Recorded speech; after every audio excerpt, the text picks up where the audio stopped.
Ladies and gentlemen, I'd like to call the meeting to order for the Oxnard City Council Community Services, beg your pardon, wrong one. Oh, Jesus. For the public, City of Oxnard's Public Works and Transportation Committee meeting. Madam Clerk, is there anything you'd like to read? Yes, Chair Perello. The public may view the meeting from home on Spectrum Channel 10, Frontier Channel 35, or at youtube.com/Oxnard News. Video recordings of the meeting are typically available online following the meeting at the city's website. The public may participate in the meeting in the following ways. 1. Attend the meeting in person at 305 West 3rd Street and submit a speaker card to the city clerk.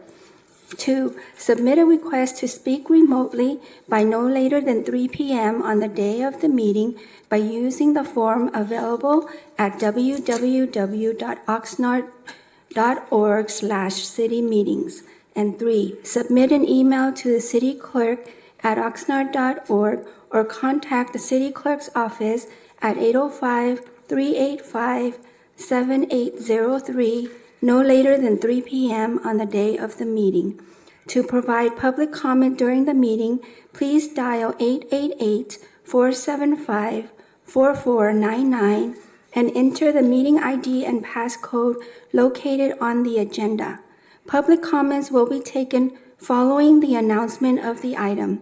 Detailed participation instructions can be found at www.oxnard.org/citymeetings. Thank you. Thank you very much. Beg your pardon. We'll start the meeting with the Pledge of Allegiance and a moment of silence. Tonight, there has been an accident in the Mediterranean. We've lost 5 sailors in a training exercise. I'd also like to have Brian Yanis in your thoughts. He's gone through surgery. Hopefully everything's going to be okay. And our committee member is not going to be here tonight due to an illness. City Manager, would you lead us in the Pledge of Allegiance, please? I pledge allegiance to the flag of the United States of America and to the republic for which it stands, one nation, under God, indivisible, with liberty and justice for all.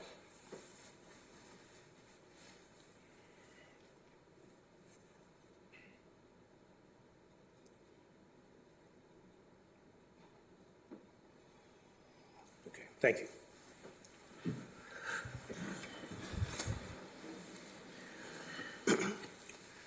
Madam Clerk, the posting of the agenda was taken care of. Can we do the roll call too? I beg your pardon. Ladies and gentlemen, excuse me. Yes, roll call, please. Okay. Member Zaragoza? Here. Chair Perello? Here. We have a quorum, and the agenda for this meeting was posted on the City Hall Bulletin Board on November 7, 2023. Thank you very much, Mr. City Clerk. I have note that there is no public comments as of the moment, but have anybody called in? Is there a change on that?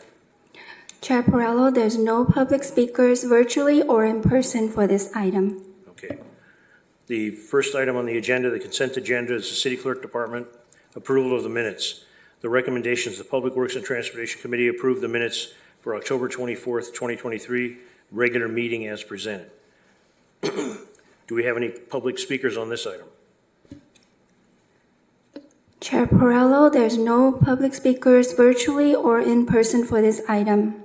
Thank you. Mayor, do you have any changes, recommendations? None at all. Neither do I. I'll move the recommended action. Second.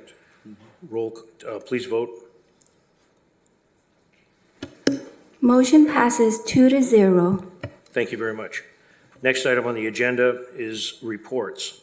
Public Works Department. Subject, solid waste refuse rates discussion.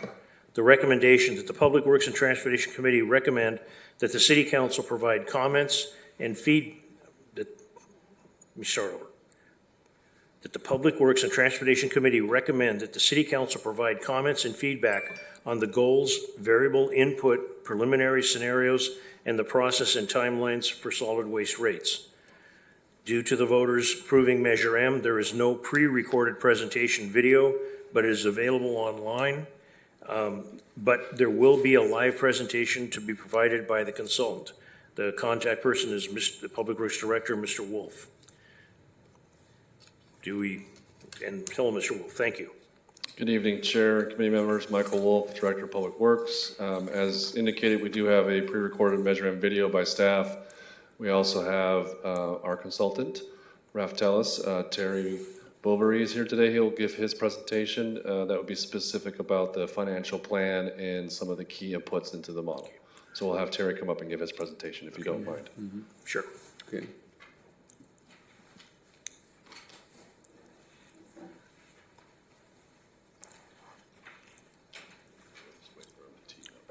And if you're in the presentation, if you've got a question, we'll ask it right here. Sounds like that.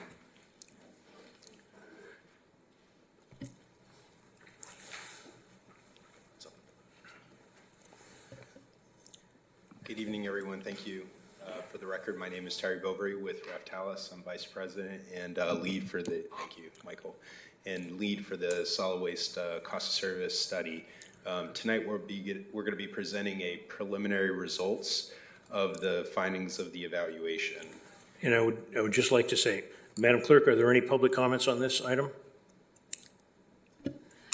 Chair Perrello, there's no public comment virtually or in person for this item. Thank you. As you make your presentation, if a question comes up, we'll ask you to pause and we'll take the question as we go along, because hopefully it's going to be an extremely informative and important meeting to this community. Thank you. Yeah, of course. My pleasure. So for the agenda this evening, we're going to be touching on a few items. Why are we discussing rate increases, key issues facing environmental resources, key steps to conducting a rate study, the methodology, rate and fee design overview, key assumption, and preliminary rate scenarios. So we have a pretty detailed walkthrough on the study. So why would the city do a solid waste rate study? Environmental Resources Division is not like other governmental services through the general fund, police, fire, libraries, parks that are funded by tax dollars. It's funded through an enterprise fund operation, which implies that charges for service must be used to offset the cost of service, which is common in the setup of an exchange-based service transaction. Rates must keep up with the cost to operate to be a going concern, similar to like a typical business type operation. The last time the city approved a cost of service study was back in 2012. And as you'll see throughout the presentation, we have some other information. We have not materially increased the rates since that time. Additionally, we've had key regulations promulgated by the state, SB 1383 regarding mandatory organics for short-lived climate pollutants, as well as requirements associated with Prop 218 requiring that rates must be cost of service based, and other legal requirements. Prop 218 being a very big thing. Can you just take a real quick, what does that mean to the residents of the city and the city itself? So what that basically means is we have to follow a certain prescribed format for notification, as well as it sort of complements Prop 26, and it means that the charges for service must be cost-based effectively, and that we must follow this process to make everyone aware and notice, and that if folks can, property owners can come out and they can petition, in person, written petition against it, and if 51% of the property owners oppose the rate increase, then it will not pass effectively, and so this is one of the key elements of 218. Thank you. Mm-hmm. So what are some of the key issues? Some of these I'm sure many people have already heard about, and that relates to inflation, and more specifically inflation since 2020.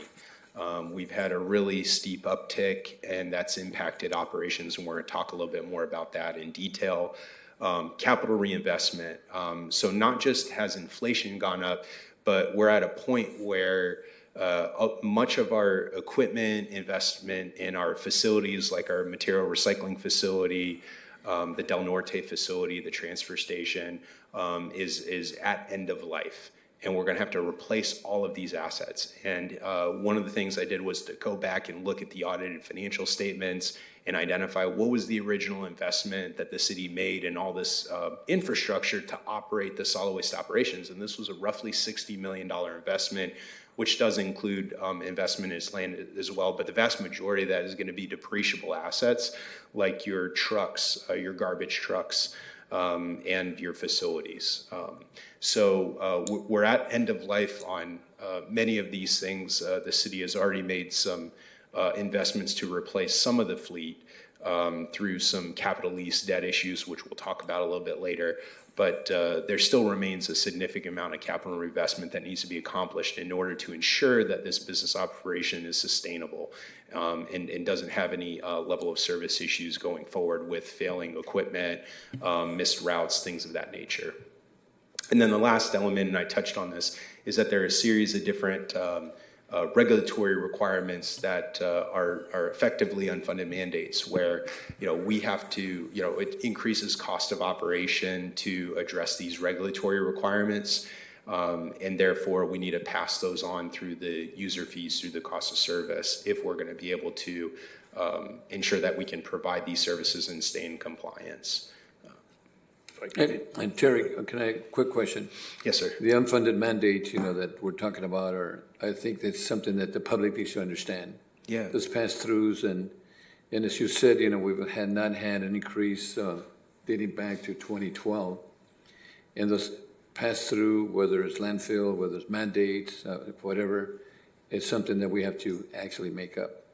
Yes. Which I think is really important, as we progress. And please correct me if I try to put it real simple. If all of a sudden your family and you tell everybody you got to wear a white shirt and a tie tomorrow morning, and I'm not going to give you any money for a white shirt and a tie, but you better have a white shirt and a tie tomorrow morning. That's kind of like an unfunded mandate. Yeah. Especially if mom or dad tells you that. That's a fair analogy, yes. Okay, thank you. Yeah.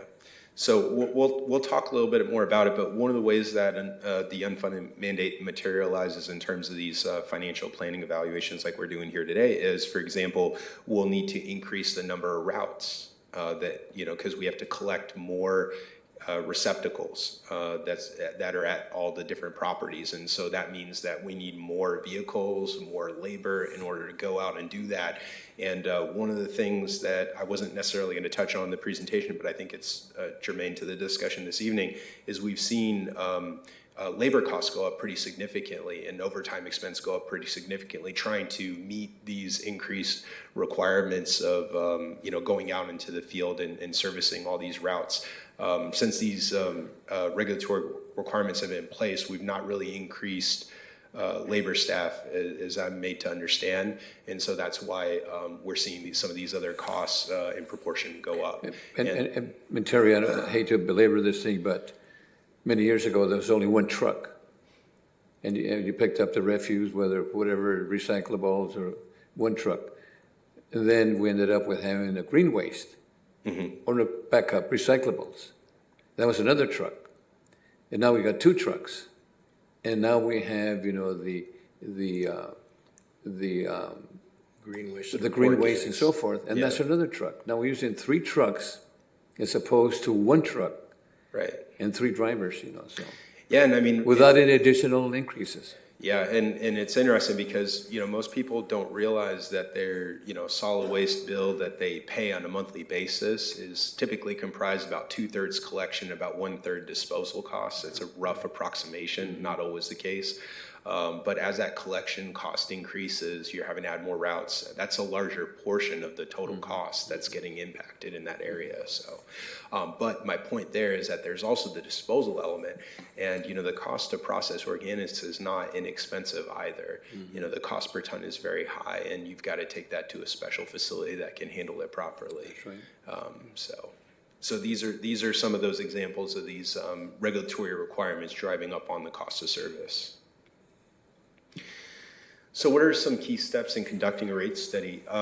We're sort of right now at that initial part, the financial planning stage. So this is where we're trying to identify what are all the funding requirements of the system. We're trying to identify all the pieces of equipment, all the capital needs of the system, all the labor needs, all the fuel, material, supplies, indirect overhead costs, things of that nature. We try to capture all of those funding requirements, and then we compare that to our revenues that we generate from our rates and our fees. In our other revenues. And we have another slide that gives a good figure around that methodology. But that helps us ascertain whether or not the fees and the rates for service adequately recover those costs that's been identified. And when we have a delta that is basically a gap analysis, it helps us identify, well, how much do we need to adjust our fees in order to fully recover that cost, or if we don't, what are the consequences? And so we're going to be talking about and focusing in more on the financial plan this evening. Once we get through that, then we move to the cost of service. So that's where we're allocating the cost to the to the cost causative elements. So, for example, if you have residential service and, they require trash, recycling, and organics and green waste, we're going to be allocating the cost to those 3 different services by the class of customer. We're going to do that also for commercial as well. And this helps us to develop what the cost is for each one of the rates that you charge. And we have a few slides in our presentation that touches on what the current rate structure is for the city. So we'll go into a little bit more detail. From there, we design the rates themselves. And we might want to consider other types of objectives when we're designing the rates. So we might know what the costs are for those individual components, but if we're mandatory, we have to provide all these services, like on the residential side, for example, then we'll combine all that together into one fee for service and design the rates at that point. From there, we'll propose the rates along with the financial plan, and then the elected officials council will make a decision about what they would like to approve, and we would follow through with the 218 process and all the other legal requirements for the formal adoption of any rate or fee increases. There was a term you used earlier, and if you could just explain your understanding of what the term is for residents are going to go, what was he talking about when he used the term delta? Sorry, Difference. I shouldn't use that You term did, of there's art. nothing wrong, but, just an explanation. It just means the difference, The difference. between 2 different numbers, the change between 2 different numbers. Okay. Yeah, sorry. So this is that figure I was referring to earlier. And what you can see is a balance. And on the one hand, we have our revenues, so our monthly charges, we have gate fees and other revenues that we generate. The key element to the other revenue, the composition, would be the recycling revenues we receive from the sale of commodities from the recycling activities. On the expenditure side, we have our operating expenses, which is that top box, followed by our capital, and then deposits for working capital and maintaining adequate reserves, which is necessary for unanticipated needs and just general operations. Sometimes our expenditures on our operating expenses don't exactly match our revenues, so we need to make sure that we have adequate working capital for all of those needs.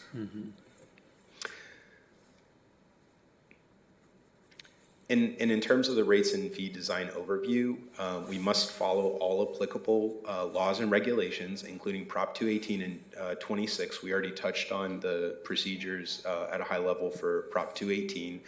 You can see it here in Prop 26. I think the key takeaway from this slide is understanding what fees must follow through the 218 versus do not. And generally speaking, if it's a property-based fee rate, we should say, that needs to follow through the 218 process. So our tipping fees at the MRF and at the transfer station wouldn't necessarily have to follow that same 218 process by way of example. So I apologize for the microscopic font here, but we were trying to get a lot in on the page. Suffice it to say, this represents our residential and multifamily rates. And I just want to talk a little bit about the differences in the services. So residential service is going to generally be associated with an automatic side loader type truck or vehicle that picks up 96-gallon bins typically on the curb in the road, and that's the type of service that we're providing for our residential single-family homes. When it comes to multifamily homes, you can have 4 units or less, quads, duplexes, triplexes. In those instances, it's a similar service to the residential single-family type service. They're going to be, serviced by ASLs, automatic side loaders, or sometimes it can be a rear loader, depending on the how you're running your collection routes. But mainly we have front-end loaders for the larger multifamily complexes, and that's where you're going to get these 2 and 4 cubic yard bin type containers, which are the most common types of containers in the city for that service. And the multifamily service is very similar, very comparable to the commercial service, and so those rate structures are going to be very similar. We need to determine what the cost is for the different types of services by these classes of customers. So we would need to know what is the cost to provide the trash or the refuse collection service versus the green waste versus recycling and, green waste and organics and recycling. So the city has ordinances in compliance with state law that requires compulsory participation in these types of programs.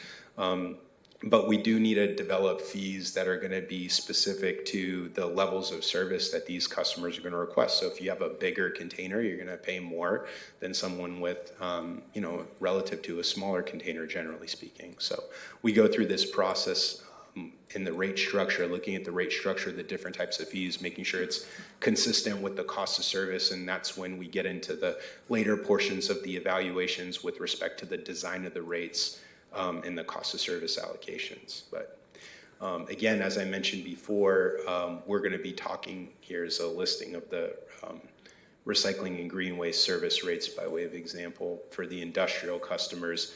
And that's actually the final level of service before I jump to my next point.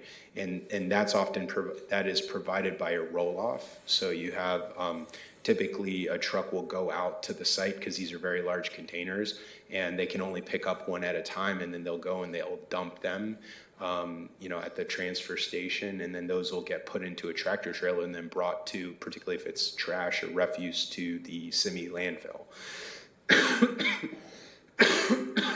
Excuse me.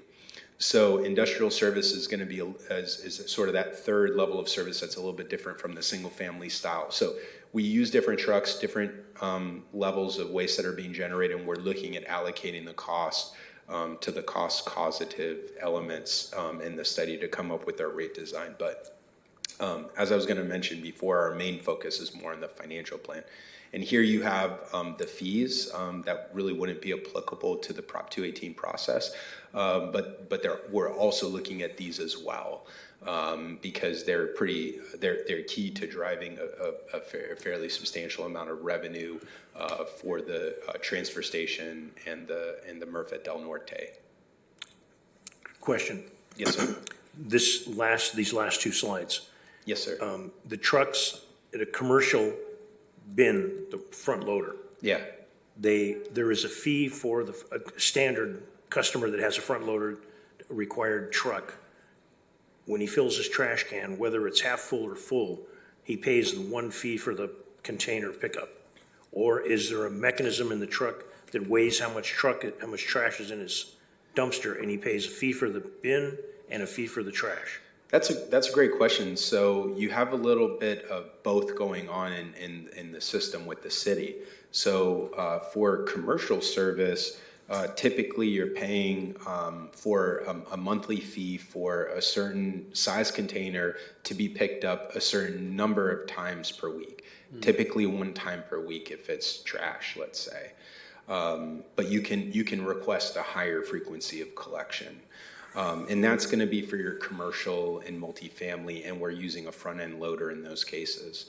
When it comes, and we can't weigh it, we're not weighing that material as it's going in. So we have to make an assumption about what the average waste generation is for the customer class as a whole when we design the rates. So we know how much waste is being generated by the commercial class as a whole. We can allocate, that disposal cost to the rates based on the volume and the frequency of collection of the service, and we average that for the whole system. And that's included in the whole system. That's included in the. Yeah, and that's a fairly common methodology. And then, but with industrial, with the roll-offs, with the one container going, they're weighing that. So what ends up happening in that case is you pay a fee for collection, but then the disposal costs are passed through based on the actual weight of the material. So the larger industrial customers are going to be paying based on their actual waste generation per account. Thank you for that explanation. On the front loader, I could be wrong. There must be some mechanism in the truck that if the front loader if that bin is overweight, that there is some mechanism that can detect it so that we don't put it over and potentially break the hydraulics? Well, that's a more technical question. Maybe Eric wants to jump in and handle that. And the reason I'm asking some of these, people ask these kinds of questions of us. Yeah. Well, I think there is kind of technology to even, weigh some of the material, but it's not really common within the industry, and it's somewhat cost prohibitive. Terry, I'm sure that the operator, if you have a 4-yard container, 2-yard container is full of sand, I don't think he's going to pick it up. Yeah, I mean, I'm sure that the operator by experience understands that. Yeah. Because if you have a 2-inch, 4-inch cylinder, that's really going to break that cylinder. Sorry, Eric. Eric Zetz, Environmental Resources. So we do have limitations for our automated side loader arms as they go up. We generally don't advertise, but the manufacturer has a weight limitation. That's right. Limitation. Usually, it's in the 600 to 800 pounds limit. So as the hoist of that arm is struggling to go up, that generally gives the driver the signal that it's not going to work. Similarly, on the forks, it's several thousand pounds is the weight limit, depending upon the make of the vehicle. And as the forks go up, if it is struggling as it's going, that will give the indication to the driver that it's overweight. Thank you very much. On the roll-offs, Terry or Eric, there's a different cost for the compactors compared to the open 30-yard, right? And the rates are different there. For example, I think some of the grocery stores and some of the big hospitals have compactors as opposed to open. And I mean, that's actually something we haven't talked yet with staff about, but we're going to be on the rate design side. So I think it's a little premature for me to be jumping into that this evening. But, conceptually, if it cost you to go out and pick up a roll-off, let's say, and then you're going to pass through the disposal cost, whether you're a compactor or not, there's really not a big difference there, so we're going to be looking at that a little bit more closely. Thank you. And just as a point for the public, so that nobody thinks somebody's taking advantage of, the tear weight and the full weight, can you explain what that is? And the markings are on the bins, so they know what they are empty and what they're full? Yeah, I think I might want to defer to staff a little bit, but my understanding just from my professional experience is that there's sort of an assumed weight is the tear weight. And then with that, you're able to weigh one time as opposed to having to weigh twice for the efficiency of the operation, I believe is the correct answer. So that's why we do the tear weight, is to increase efficiency of ingress and egress out of the facilities. Okay, thank you. Yes.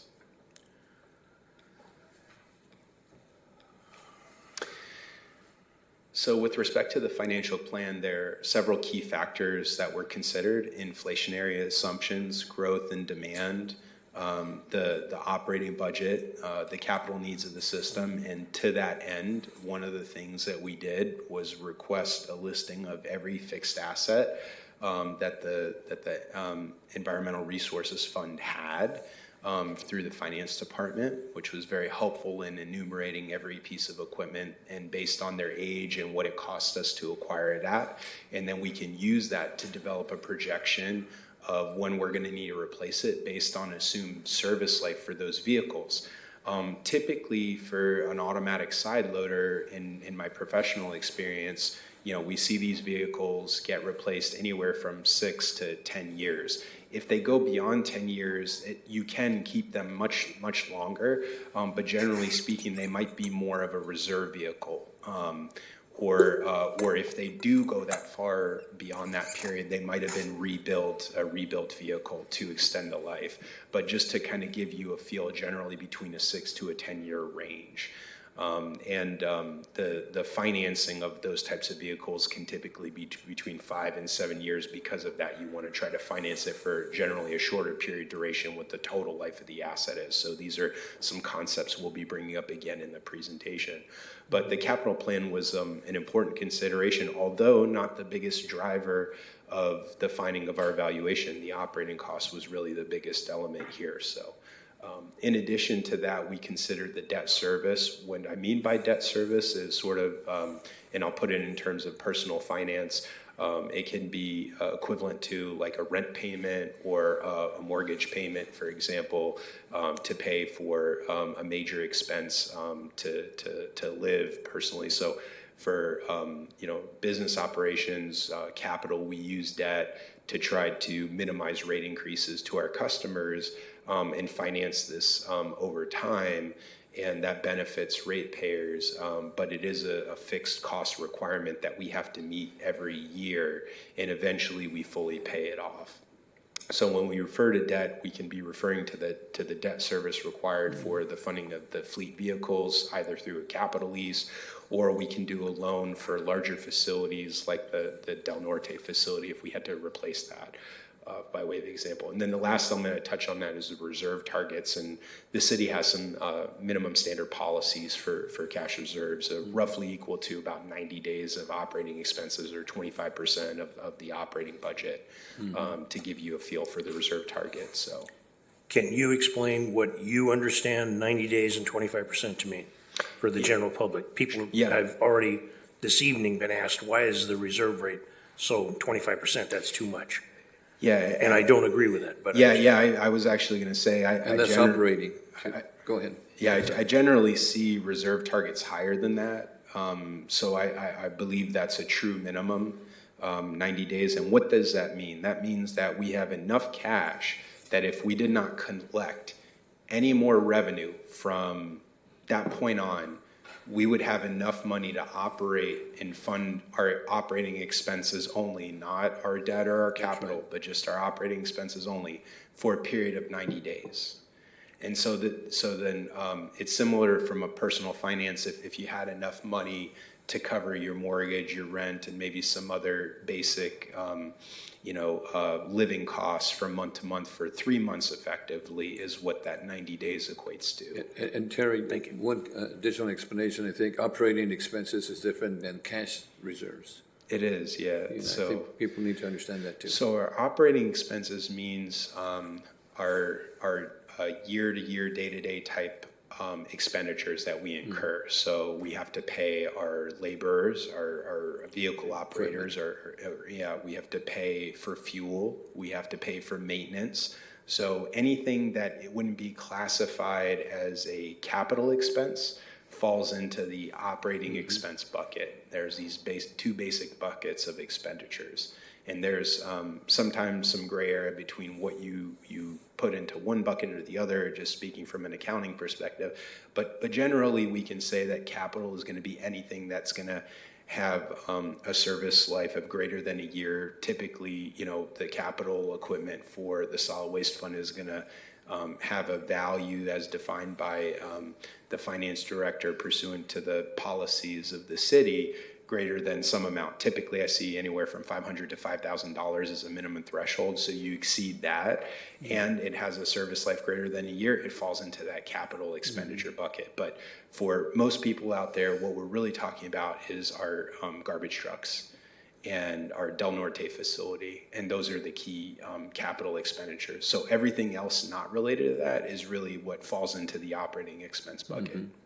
the cost for taking our refuse to a landfill, that's part of operating. Yes, it is. And paying the landfill tip fees per ton for the disposal costs are also operating expenses. Thank you.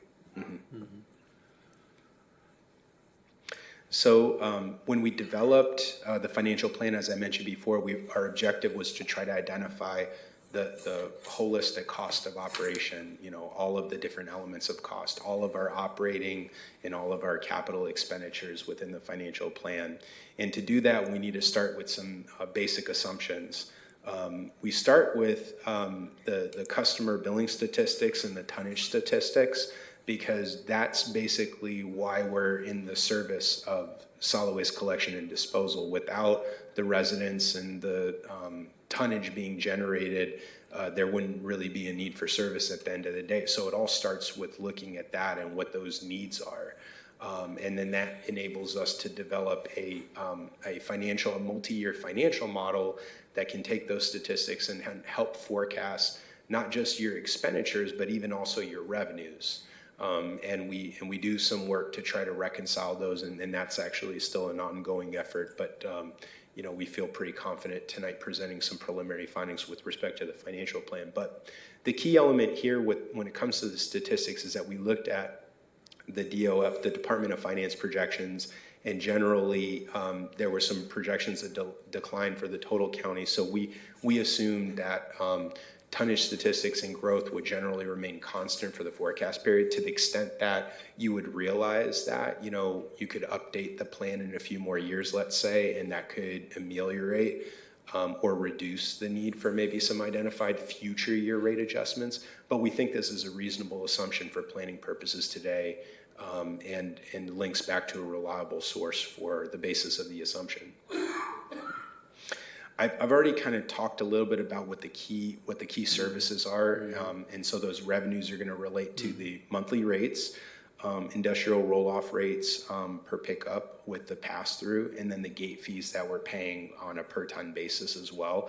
Those are the key revenues. The other revenues that we generate, the largest one by far is going to be the recycling revenues, the sale of the commodities and goods, and that can be in the millions of dollars per year. Up, I think at one of the recent years was 3.8 million, although that's down a little bit. And Terry, maybe or staff, the recycling revenues are up and down, right? They're Very not volatile. as stable. Yeah. So the AMV, the average market value for recyclable commodities, varies by a number of different factors, but in my experience, I generally see it fluctuate from anywhere to $150 on the higher end per ton down to as low as sometimes $35 per ton. And a big element to that too is how much residuals you generate as a component of your recycling operation. In other words, when you take curbside recycling from a residential household and you run it through your process, how much of that is actually recyclable versus just trash? Right. And one of the biggest challenges within the recycling industry as an entire industry is just contamination within the recycling streams. And there's a lot of contamination. Yeah, and we've estimated through our work that there is some material contamination. And then a while back, when the Chinese used to buy a lot of the recyclables, and then they quit.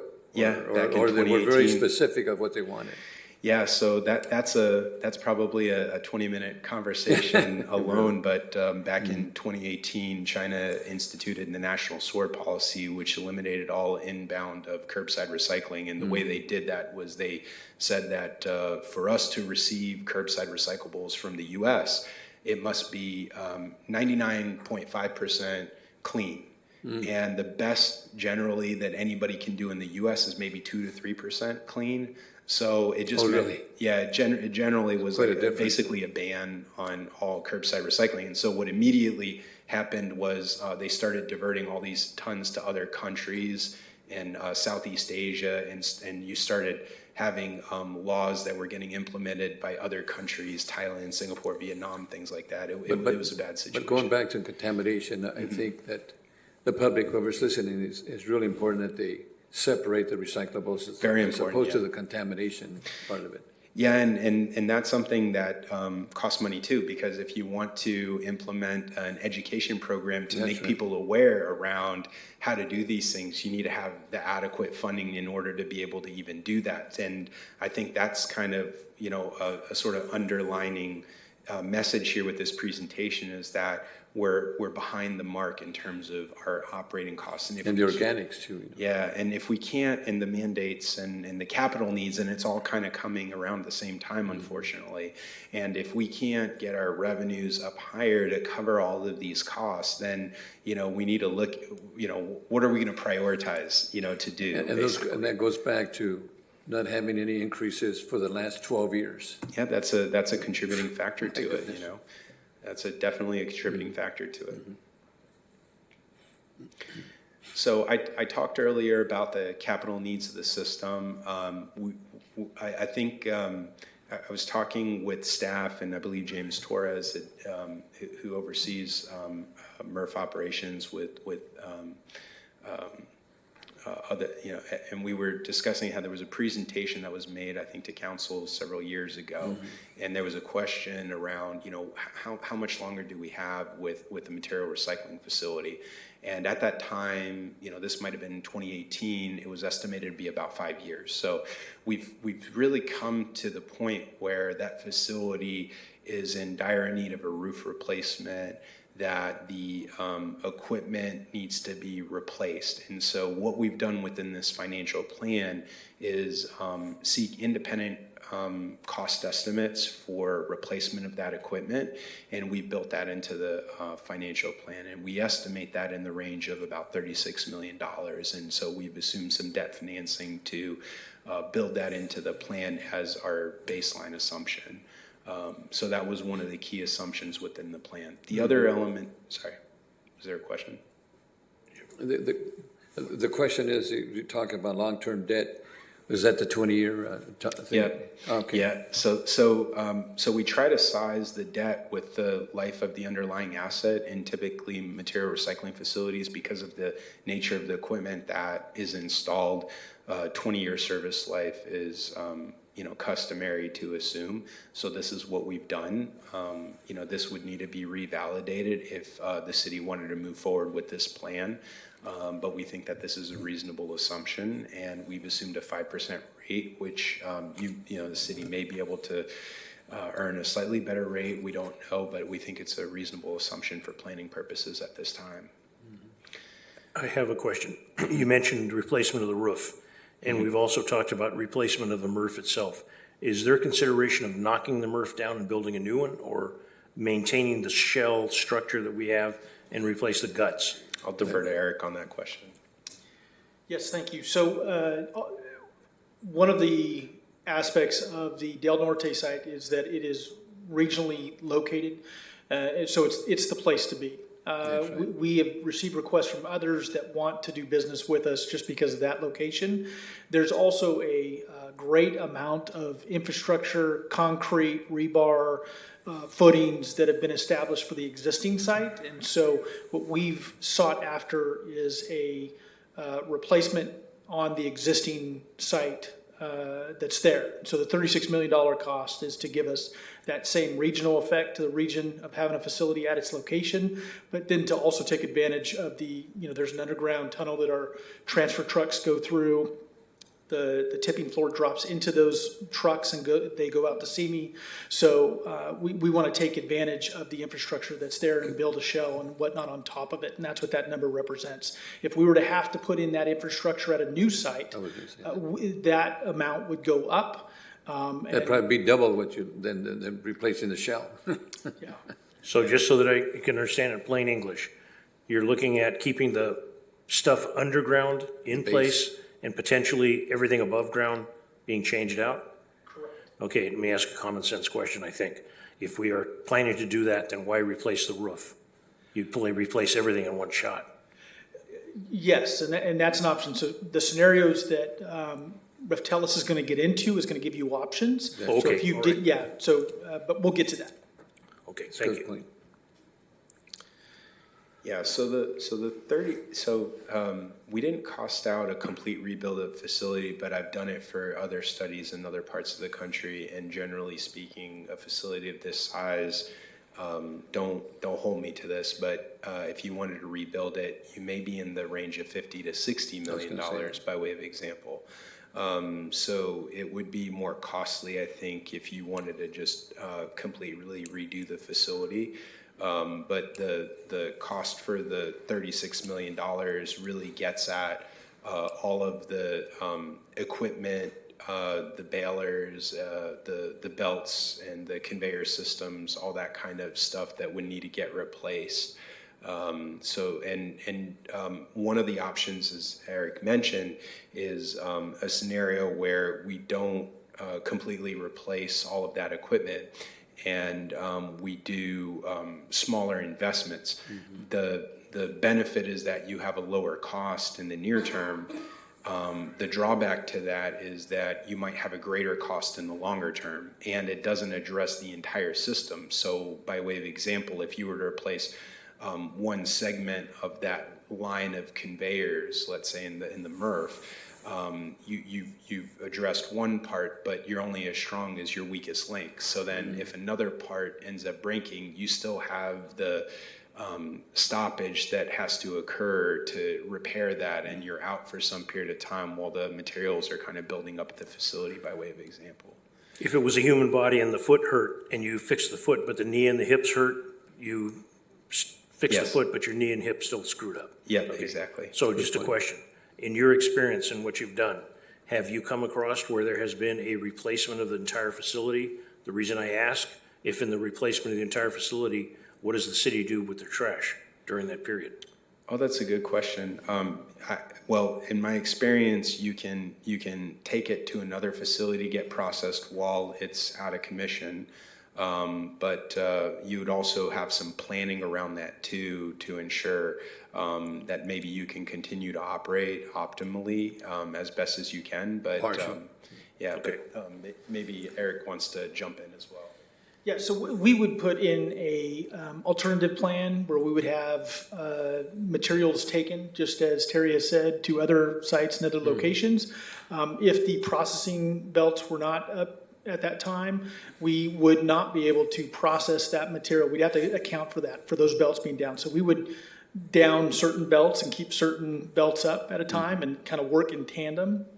I will tell you, going back to the original comment and conversation you were having on if you make a repair to a belt, we are currently making repairs to belts, and as we improve those belts and those joints, we end up putting stronger parts in a weaker system, and we cause failures in other parts of the machine. And so we're doing that now. But to answer the question, we would be down for a period of time on the material and the processing, and we would just have to account for that. Thank you. But, Mr. Chair, but Eric, whether it's old belts or new belts, you're still going to have breakdowns. Yes. I don't care if it's new, you're still going to have breakdowns because it's continuously working and operating and so forth. So even though you still have to make sure that you have options in case of a breakdown. Yes, You know, absolutely. just to thinking about that. Yes. I don't care how new the product is, it's going to break down. Yeah, and we're sometimes. experiencing that now. And so we're fortunate to have our partners. James has done a excellent job working with the partners we have around us. Great. When we do go down with a failure, we're sharing expertise, parts, and the flow of And material. vice versa, you can help them too. Correct. Okay, thank you.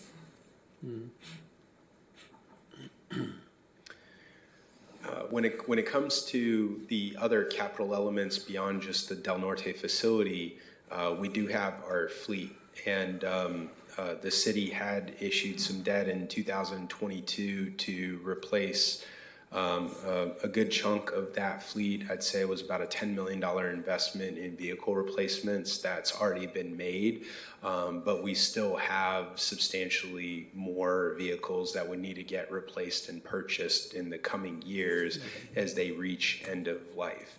And so to that end, we've built out a replacement plan where the vehicles would, the next replacement would happen during the fiscal year 2025 within the financial plan for the beginning of replacement for the remaining fleet and vehicles. And we developed that based on, as I mentioned before, a detailed fixed asset records listing, knowing when those vehicles were in service and estimated replacement date in the forecast period. And then we financed that assuming a 7-year loan at a 3% rate. Now, the 2022 loan that the capital lease that the city had entered into had a more favorable interest rate, but for planning purposes, we kept a little bit more conservative at the 3%. So to the extent that we're able to observe more favorable terms, then that could be a benefit to the financial plan and reduce future rate adjustments. Can I share something? Before we leave the capital item, under the assumption that with complying with CARB, the electrification of vehicles. Yes, yeah. That's a big one right there, because I know, what do we have now, CNG, I think? Yes, that is correct. And to put it in perspective, you might spend $350,000 to $400,000 for a CNG automatic side loader, and if you were to try to acquire a similar electric vehicle, that might be closer to $650,000. So basically, double the cost. Now there are some savings on maintenance that you have, but then there are also other capital investments that would be required, like the charging infrastructure that you'd have to build and connect to. And that's another mandated item. Yeah, And that we have to look at. And the current requirements are that, beginning in 2024, 50% of all new vehicles would have to be zero emission. And then starting in 2027, 100% of purchases would have to be zero emission. So we baked that into the financial plan to assume a higher capital purchase cost. The other thing that, that isn't being mentioned, and we're hopeful that maybe the technology improves, is that, specifically as it relates to electric vehicles, they don't have the same range that you're going to get. That's right. And therefore, when you go on route, you may not be able to complete an entire route that you would have been able to complete with that CNG vehicle. Therefore, if you're not able to swap the batteries on these vehicles, like some concepts are out there for that, but I'm not aware of any right now in the marketplace. But if you're not able to do that, then you'd almost have to have two vehicles to be able to accomplish the same. One being charged and the other working. Yeah, exactly. And that's very inefficient if you really think about it. So I think that the hope is that the technology in a short span of time is going to improve, but we'll really have to see. And I think that's part maybe too with the concept with having the mandate, kind of step phase in over time. But Okay. And along with these mandates, if these mandates are not followed, there's penalties and sanctions, correct? yes, can be. There can be if you aren't And in the penalties and compliance. sanctions would come against the city. They wouldn't be some, That is correct. That is correct. We face with Senate Bill 1383 up to $10,000 per day per event. So depending upon if we're not providing recycling, organics, we could be fined per account, per location, per day, per event. and Per account, and boy, that's per significant. account, that could be in a residential? Could be Each- residential, and we have, commercial, industrial. It's up to 10,000, but that's the fine. okay. Put the fear of God in you real quick.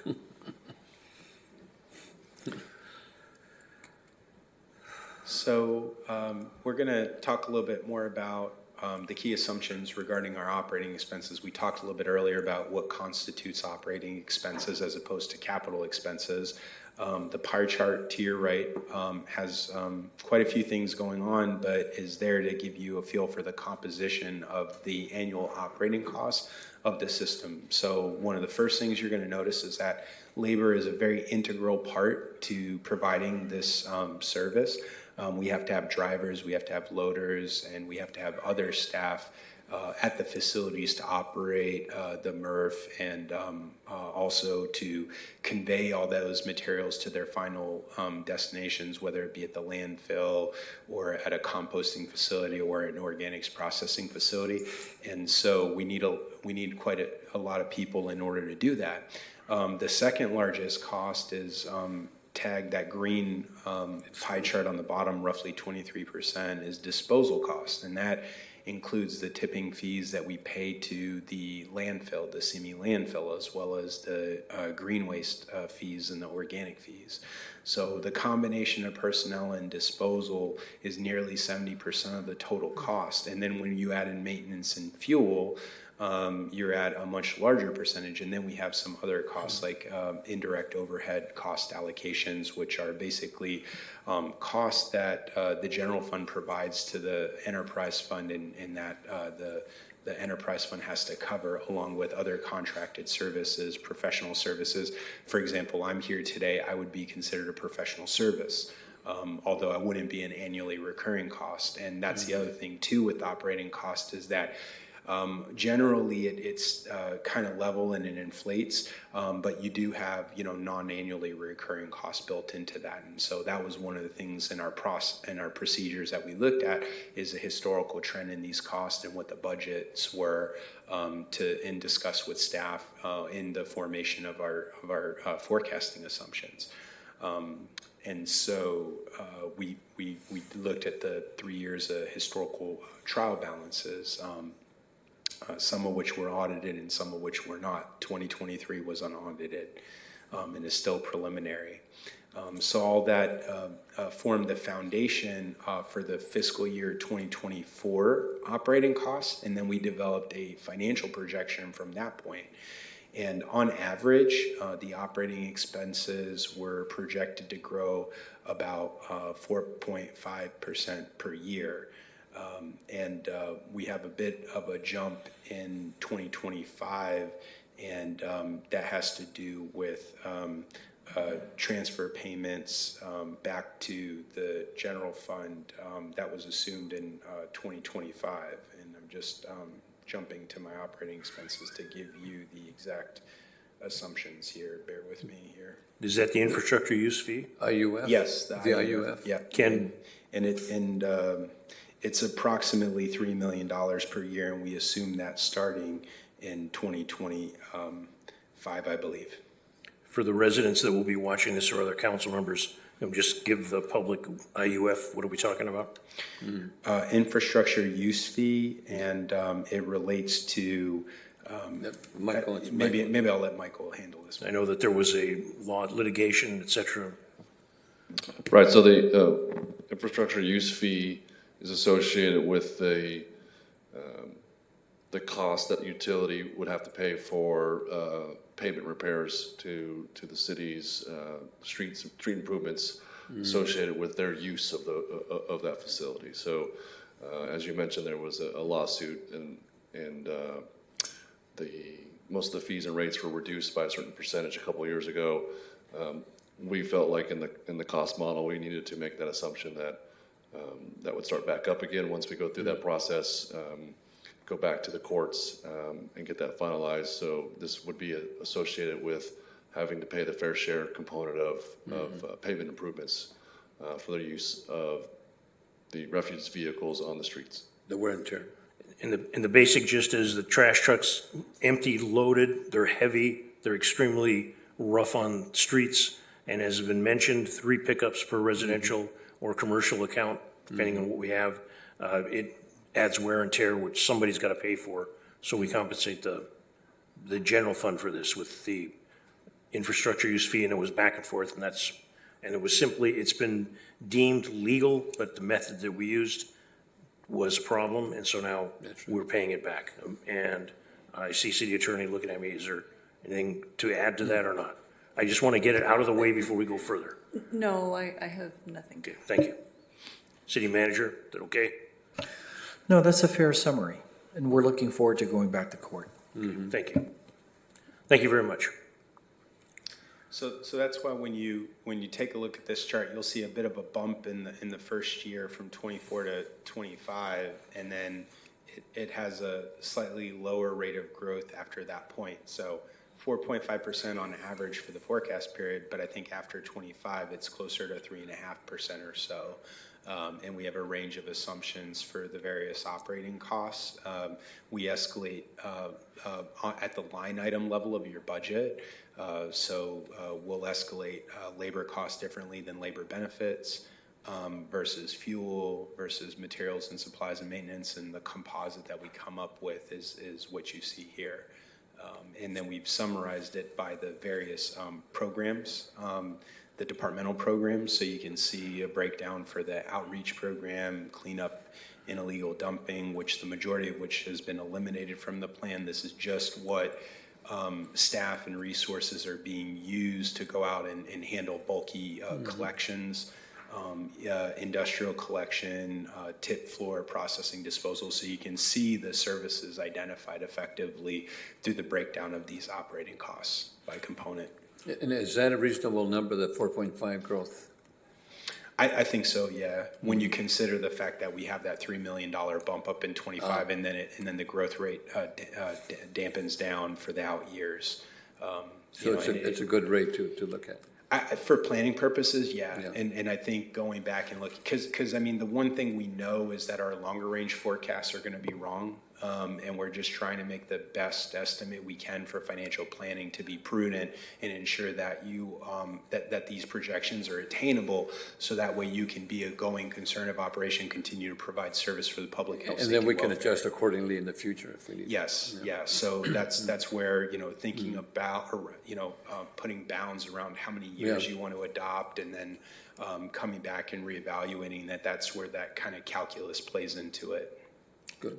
This gets back to your that it took 11 years to get back here. Yeah. That it should be done at 3 to 5 years. Yes. Just to keep us sharp, okay? Yeah. It's customary to do cost service every 3 to 5 years, but another way to think about it too is, as costs change and as the cost of your services change, or if you have a material, like if you have a regulation come in that you weren't expecting, that might force you to come back and look at your cost of service. So it's not just a 3 to 5 years. That's more of a generalization, because there's this underlying assumption that costs are going to be changing, and that's why you want to look at it periodically. The other thing to mention there too is that, about a 5-year period would be almost near the full life cycle of a vehicle as well. And so as costs change for your capital, things like that as well. So, you can kind of think of it with respect to the solid waste operations from that perspective also. One thing that we do know that changed was going from one landfill to another. The city approved that, and it's saving the city $800,000 a year on a 5-year contract. Yeah. A year. And if we had not done that, this would be a much different. Yeah, it would be higher. Much different picture. Yeah. And that is one element to the plan too, is I think, we would recommend to continue or incorporate the pass-through formulas, that if you do have disposal cost increases in the future, that you're able to pass those costs on directly, so it doesn't eat away at the net revenues that you generate, which are the revenues after you pay all your other operating costs. Those revenues are necessary to not only pay the debt services system, but to cover our capital expenditures, which do not necessarily occur every year. And we need to set aside and build our reserves as well. And Mr. Chairman, that Michael and our city manager, that kind of thinking or analysis is similar to what we had with the water rates. Because, we had, say, Metropolitan or Callegas or United raise their rates. That's a pass-through that we didn't take into consideration. And this is similar to what Terry's talking about. Yeah, that's correct. And so part of that process, as we were talking, when we were doing water rates, is we don't really want to guess. That's right. And so we're trying to take out some of these guesstimations, and when you're allowed to do pass-through costs, that you can actually pass through a very specific cost once you know that cost is there. And I think that's important for the public to understand that, because that was not figured in the budget or the rate study, because pass-through is something that we didn't know about. And it's something that we don't control, obviously. So those other agencies, those other boards and governing bodies control that, so we don't control that. Mm-hmm. So I think it's important for the public to understand that. One question with pass-through, does that put a kink in the 218 process? No. I don't think Okay. so, no. No, we have to make sure that is included in the notification and properly notified. notice, but it's an allowable process. I think a city attorney would. It's in the government code in the it's in the government code in the Prop 218 Omnibus Act that you are allowed to include a pass-through in A your rates. pass-through. Thank you for And that, thank you. And Mr. Chair, that was discussed in the water rates, yeah, good point. So I talked about inflation before, but here's just a bit of an illustration with the chart to your right. Since 2020, it shows what cumulative inflation has been for 3 different lines, and I'm going to describe the lines to you. The red line represents the consumer price index, which is the inflation to the typical types of expenditures a consumer, a household would incur year over year. And since 2020, we've basically seen a 20% increase in inflation over a very short period of time, very elevated over the COVID, geopolitical issues with fuel and Ukraine and all that, and supply chain issues and all of these things exacerbating themselves into the cumulative amount of inflation that you see here. The other 2 lines, the green line represents the garbage and trash index, or the G&T index, and what that is it is actually a subcomponent to the CPI. So the CPI, when we talk about a consumer basket of goods, we're thinking about all the different things that we pay for on a monthly basis. It could be housing, it could be rent. And so the Bureau of Labor Statistics, U.S. Bureau of Labor Statistics, goes out and samples what does it cost across the whole U.S. for trash and garbage collection services. And so that red line basically represents national, across the board, on average, garbage and fee increases. So since 2020, we're basically at about 20%. Now, the other thing that we've done is we've, Raftalis, I've calculated sort of the cost inputs to solid waste collection. And what you don't see is a historical trend. So we back tested our blue line, which is, we're calling it the PPI, or the weighted cost for compressed natural gas, CNG. But what this is a weighting of labor costs, in indices related to labor costs, indices related to equipment cost increases, as well as fuel cost increases. And those 3 elements were weighted together. And when we go back prior to 2020 and we back tested it for about 5 to 10 years or so, we were generally in line with that green line, the garbage and trash index. We stayed pretty close to it. It wasn't until 2020 that it really ballooned. And I think the point that I'm trying to make here is that I suspect that what we are going to see in the coming years are more increases to rates and fees related to these enterprise fund services, particularly solid waste service, because the underlying cost inputs have exceeded the rate at which we've been seeing rate increases across the board. And in my professional capacity doing rate studies across the country in solid waste, I've seen franchise hauler pass-through costs to some of my clients where they've seen their collection rates go up 3-fold in the span of 1 to 2 years.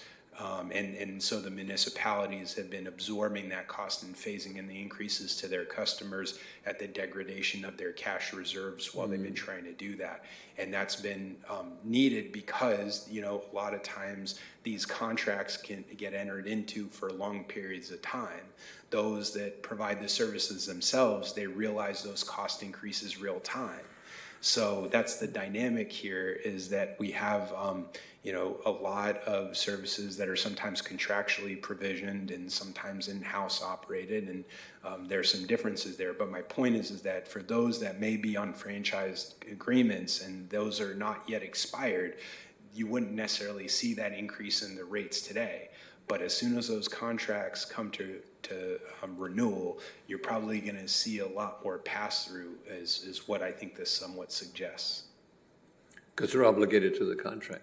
Yeah, and I mean, I think typically it's a competitive bid process, and they're going to go out and they're going to represent their intent to cover the cost of additionally the unfunded mandates we talked about earlier. The equipment cost is substantially greater. Labor costs are rising. UPS is paying 6 figures now for skilled drivers.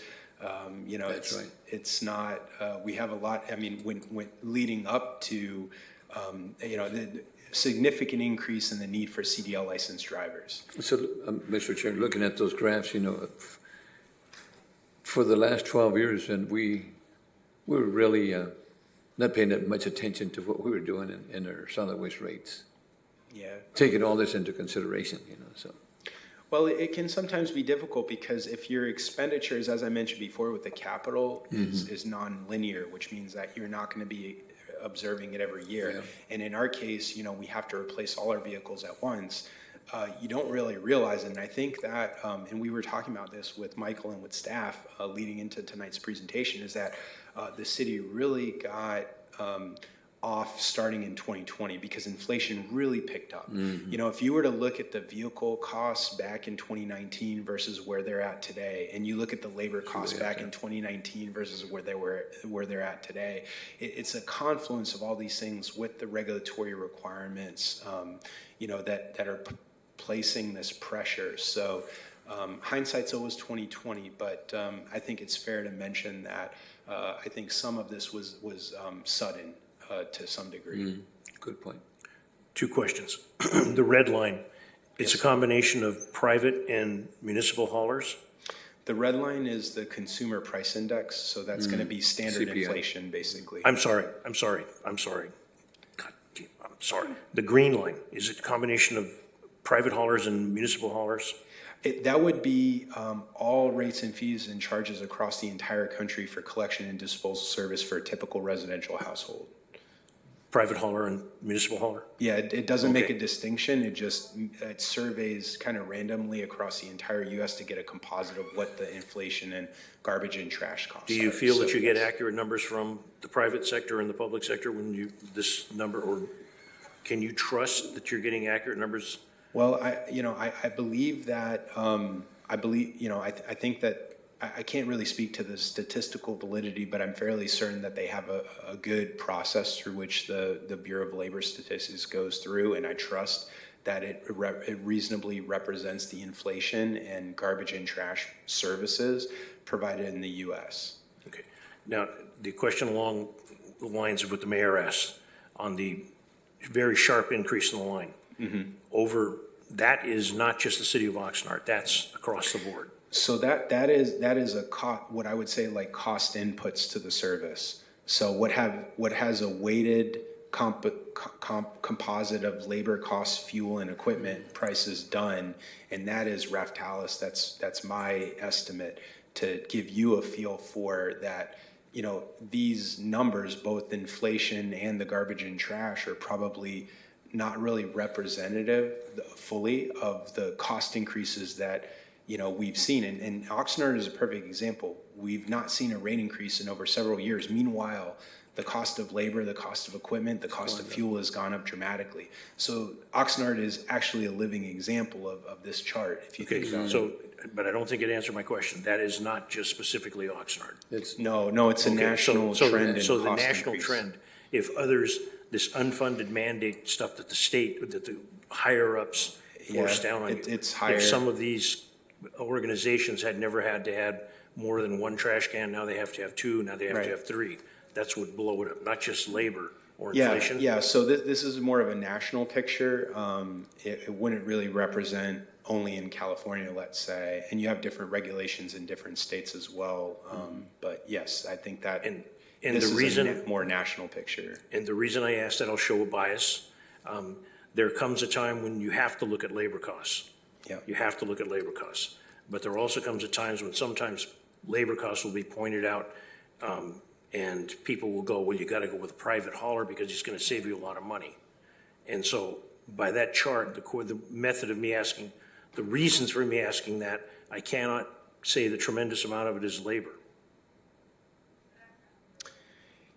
Yeah. So I can get back to you about. And I'm not trying to crucify you or put Oh, you on no, the spot. no, I'm no, just- no, you're not at all. I mean, I think it's a fair question, and I want to say it's, you know, we assumed in the 55% range for the waiting for labor costs. And I'm going to go back a few slides. it was 53 47%. So in your case, it's like 45%. Here. And one of the other things informally that we did as part of this engagement was ask staff, what is your starting hourly rate for your drivers? And we could look to that rate for maybe some competitors within the county. And what we found is that the rates that the city were charging were slightly lower. We didn't do a formal evaluation of that, so, and also this is just the entry level, so it's not a formal, pay study by any means, but it's just a sort of subtle way for us to anecdotally gauge, how are the labor costs for the city staff relative to others. And there are going to be a lot of other things you need to consider just besides an hourly rate. I mean, there are benefits and things of that nature. So again, this is by no means a full consideration of, but we did ask the question to just assess the reasonableness, and it seems that the labor costs are reasonable from the standpoint of the entry level rates. In my mind, the extra information you just provided seems reasonable to me for you to ask, and you did. Thank you. Yeah. That's so good.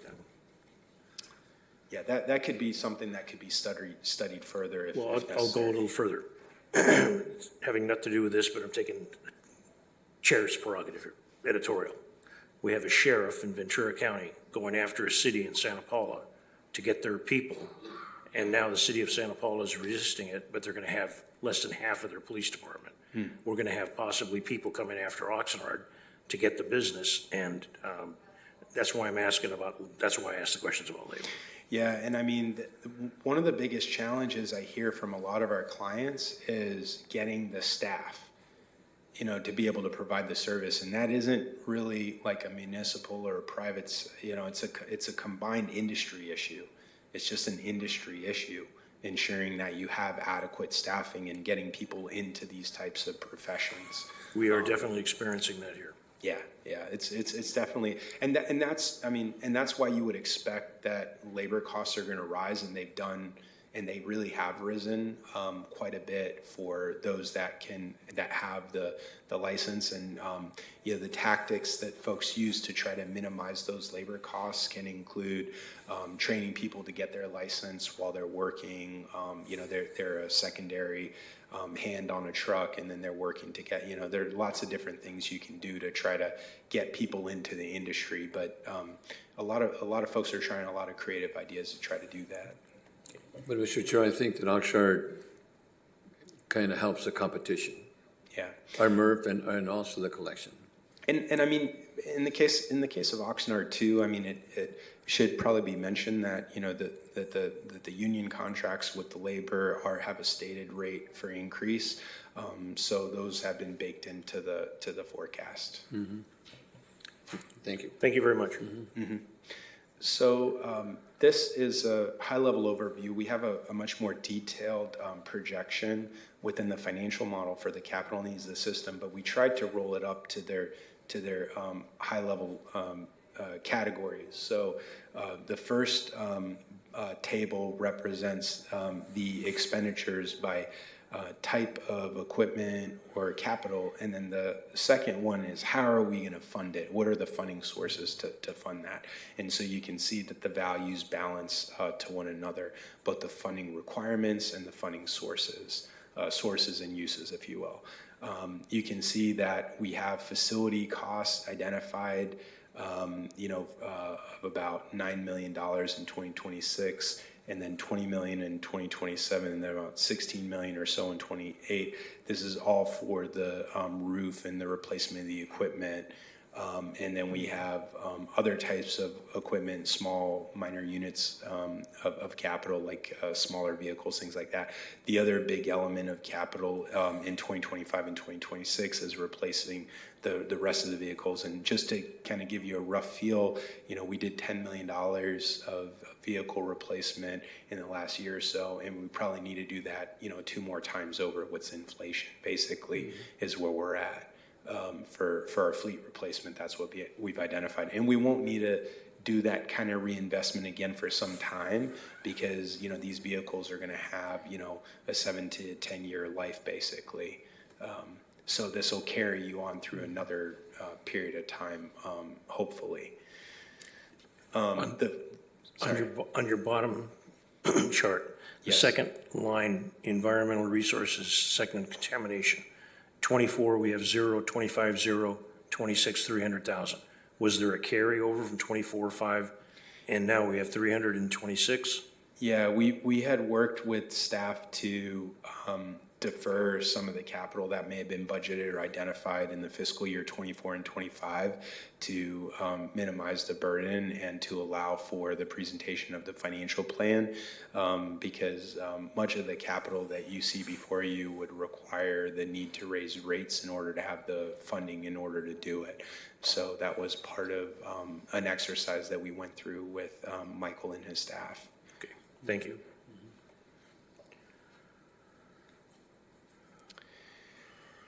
So what would reserve balances look like now that we've identified these funding requirements without any type of rate adjustment? And we have two charts presented. The chart on the left represents an annual cash flow chart. So the bars are our expenditures. In this case, we're not funding any capital unless it's debt funded capital. And then you can see the operating costs. We have a little bit of rate-funded capital in the very first year, but I apologize, the color coding, it's very difficult to tell, so in a future presentation, we'll make sure to have more of a contrast for you. But effectively, any of the capital is going to effectively be debt-funded.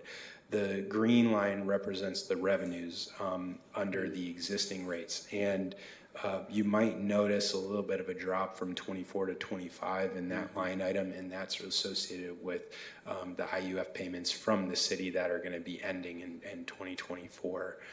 So again, that relates back to the litigation and the revenues that were being paid back from the general fund to the environmental resources fund will end in that year. So when we look at our revenues, about $43 million per year today, and forecasted, but expenditures closer to 60 million. So when we think about the order of magnitude of the rate increases, if you think that red bar represents the capital, the difference between where that green line is and the top of the bar, that's the amount of gap that we have. I talked that delta I mentioned earlier, that term of art.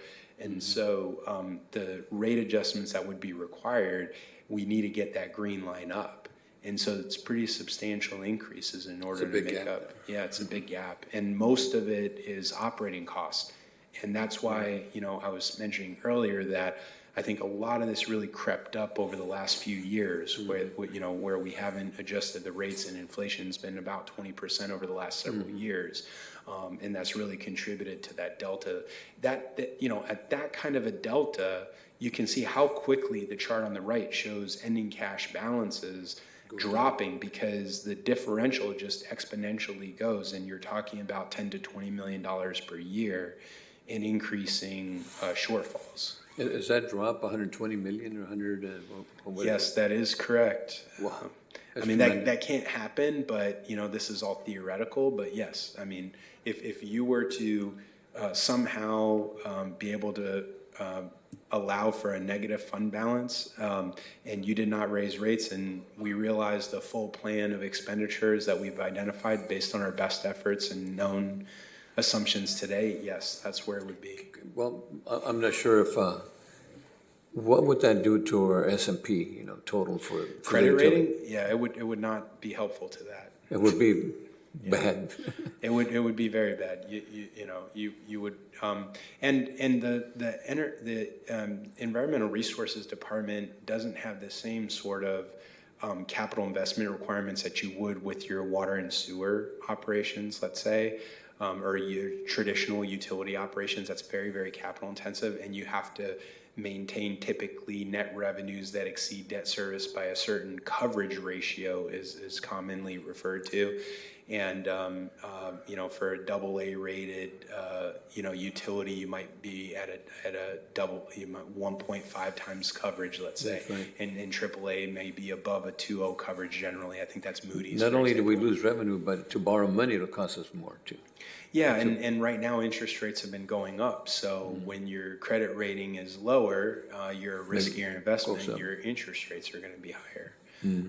But in our case, we don't actually have a coverage requirement like what we would on the water and sewer fund. But that doesn't mean that, if this fund wasn't operating, it wouldn't affect your other funds. Because Wouldn't S&P look at the entire utilities? Well, yeah, because if your solid waste enterprise fund was at risk of going negative, then the general fund would probably have to kick in. And so, to ensure that it could continue to meet its public health, safety, welfare requirements and provide the service. And at that point, that would have a negative effect to your general fund. So, the proper, maintaining proper financial strength for your enterprise funds is important and somewhat of a reflection on your general fund in the city. Yeah, thank you. This might be a place to ask this question for your interpretation. Public health was just mentioned. Yes. What does solid waste have to do with public health? So the public listens to this. Yeah, I mean, if I think that I don't know if anyone remembers, but New York City had been in the news years ago because they weren't picking up the trash, and the trash would pile up in the streets, and then you'd have rodents coming out and can pass communicable diseases, and you have putrescible waste, rotting on the side of the curbs and things. So removing, solid waste and disposing of it in an environmentally safe and efficient manner is tantamount to providing a basic service effective. One of the basic services that local governments can offer and provide is ensuring the proper safe handling and disposal of solid waste. Thank you. Public health, safety, and welfare is a big deal, and this is safety and health and welfare. Yeah, Thank you. it is. Yep. So this is the unfortunate news of our presentation this evening, is that we're coming into this behind the curve. Our green line is too far low on our bars, and we need to raise that up. If we were, I think to your point, if we had raised the rates a little bit sooner, we might not have as large of a gap. We might not have as much of an increase. But for these reasons, we've identified some pretty substantial increases, and we're going to talk a little bit about some options and what those impacts look like. Potentially, this is still preliminary to residents. So, Mr. Chair, because we're going past 10, do we have to? Yeah. You can if you'd like to. Go ahead. I'd make a motion to And approve us going past 10. I'll second that we go past 10. Are there any public comments on this matter? Chair Perrello, there's no public comment virtually or in person. Please go ahead and vote. So we continue. Okay. Vote. Well, I'm sorry, okay, please vote. Thank you. Motion passed 2-0. Thank you very Thank much. Before we get into the next part, someone is going to go, why the hell didn't you guys do something before? Why didn't you do something before? I can only speak for myself. I was here when the sewer rates issue were done, and the council was recalled. Everybody survived. But that's one of the reasons people may have been very sensitive about bringing something like this up. But there were a lot of other things going on in the city of Oxnard, and eventually you can't hide. Things come up and you got to deal with it. And again, your issue of New York City, we don't want to be like, we don't want to have the problems that they had. So we appreciate the city staff and the management for bringing somebody like you in to tell us to basically wake up. You got to do something. You got to let her get off the pot. Yeah, it's not preferred to have to come and speak to that, unfortunately. Is there a way? Yeah, thank you. Okay. So I know we're getting late here this evening, but I thought it's been a good discussion this far, so I'll try to go a little bit faster. There's no lights out here. So, important note about the rate structure, the cost service analysis is still underway, I mentioned before. So these are just preliminary findings. And the city will maintain the affordability program, which it offers at a $25 discount to those who qualify. Well, that's important right there. Yeah, That's so 25. it's important to mention just a few points about that this is still preliminary, subject to change, and we still have the affordability program. So working with Michael and staff, we developed what are referred to as 2 model sensitivities to demonstrate the effects of if we did no rate increase with the full capital. We've already presented that to you just a minute ago. Another sensitivity is to examine what the rate increases with no capital. And then we looked at 4 different scenarios for your consideration. The first one would be rate increases with reduced capital investment. And we're going to define in some of the subsequent slides, but I'll try to just give you an overview right now. We would only fund maybe half of the fleet, and we'd have a minor allowance for rebuild of vehicles. And we would reduce the amount of reinvestment into the material recycling facility to just get us by for a few years at a time, let's say. So it spreads out. So I would say that scenario 1 and 2 represent the same funding requirements, but the differences between them are the rate increase assumptions. In the case of scenario 2, instead of doing the rate increases immediately, we would look to an interfund loan with another fund within the city. And that would allow us to phase in the rate increases to minimize some of the impacts to residents. And so we looked at the sensitivity around that under a reduced capital scenario. Scenario 3 and 4 are the full requirements, what I've presented to you already in terms of the capital and the operating costs. And again, the difference between scenario 3 and 4 are the idea of this interfund loan to provide us adequate liquidity cash so that we can phase in the rate increases to minimize impact to residents. Good. So a lot of words on the slide. It's more for just for the record to include a listing of all of the key assumptions. I've already talked through pretty much all of these assumptions in the earlier slides, but it's here for the record in the PowerPoint. So I'm not going to touch on them again. A question, just, did you say scenario 5? No. Okay, because 4. in the staff report on page 26, there is a thing in contrast with. That could be a typo. We at one point we had played around with, and I think we decided that we didn't want to call the model sensitivity scenarios. So it's probably just a typo reference. Okay, Yeah, thank there's you. 4 scenarios. We can clarify. Thank you. When you give the various scenario rates, I appreciate you also put in the last line usually of each of them, the risk. Can you make sure that when we discuss them, you touch on the risks? Yes. Yeah, so under, we already presented this scenario, but this is basically, this sensitivity is basically demonstrates how much of a gap we have. This is not a feasible long-term option, clearly, and would result in service failures in a very short period of time, conceivably, as soon as the fund goes negative in effect. Would you think that you would have failures coming up before we would have a 3-year time to evaluate it again? I'm sorry, can you say that question I again? think I understood you to say there would be results in some failures. Yeah, I would expect. If we were going to come back and say 3 years and evaluate to get back on best management, 3 to 5 years. I don't think you have 3 to 5 years to not wait. do anything. Yeah. Okay, that We takes. we cannot continue with the current. No, I do not think that you can do that. The reason I'm asking, I want the public that they come back. Some people will watch this. Yeah. And I mean, my background's in economics. I don't have a PE. I'm not a professional engineer, but I think it's safe to say that if we have a gap of this nature from a financial condition and it doesn't provide us the ability to fully fund our operations and we go negative in the fund, unless the general fund steps in to subsidize operations, I don't know how you could do that. another editorial from the chair.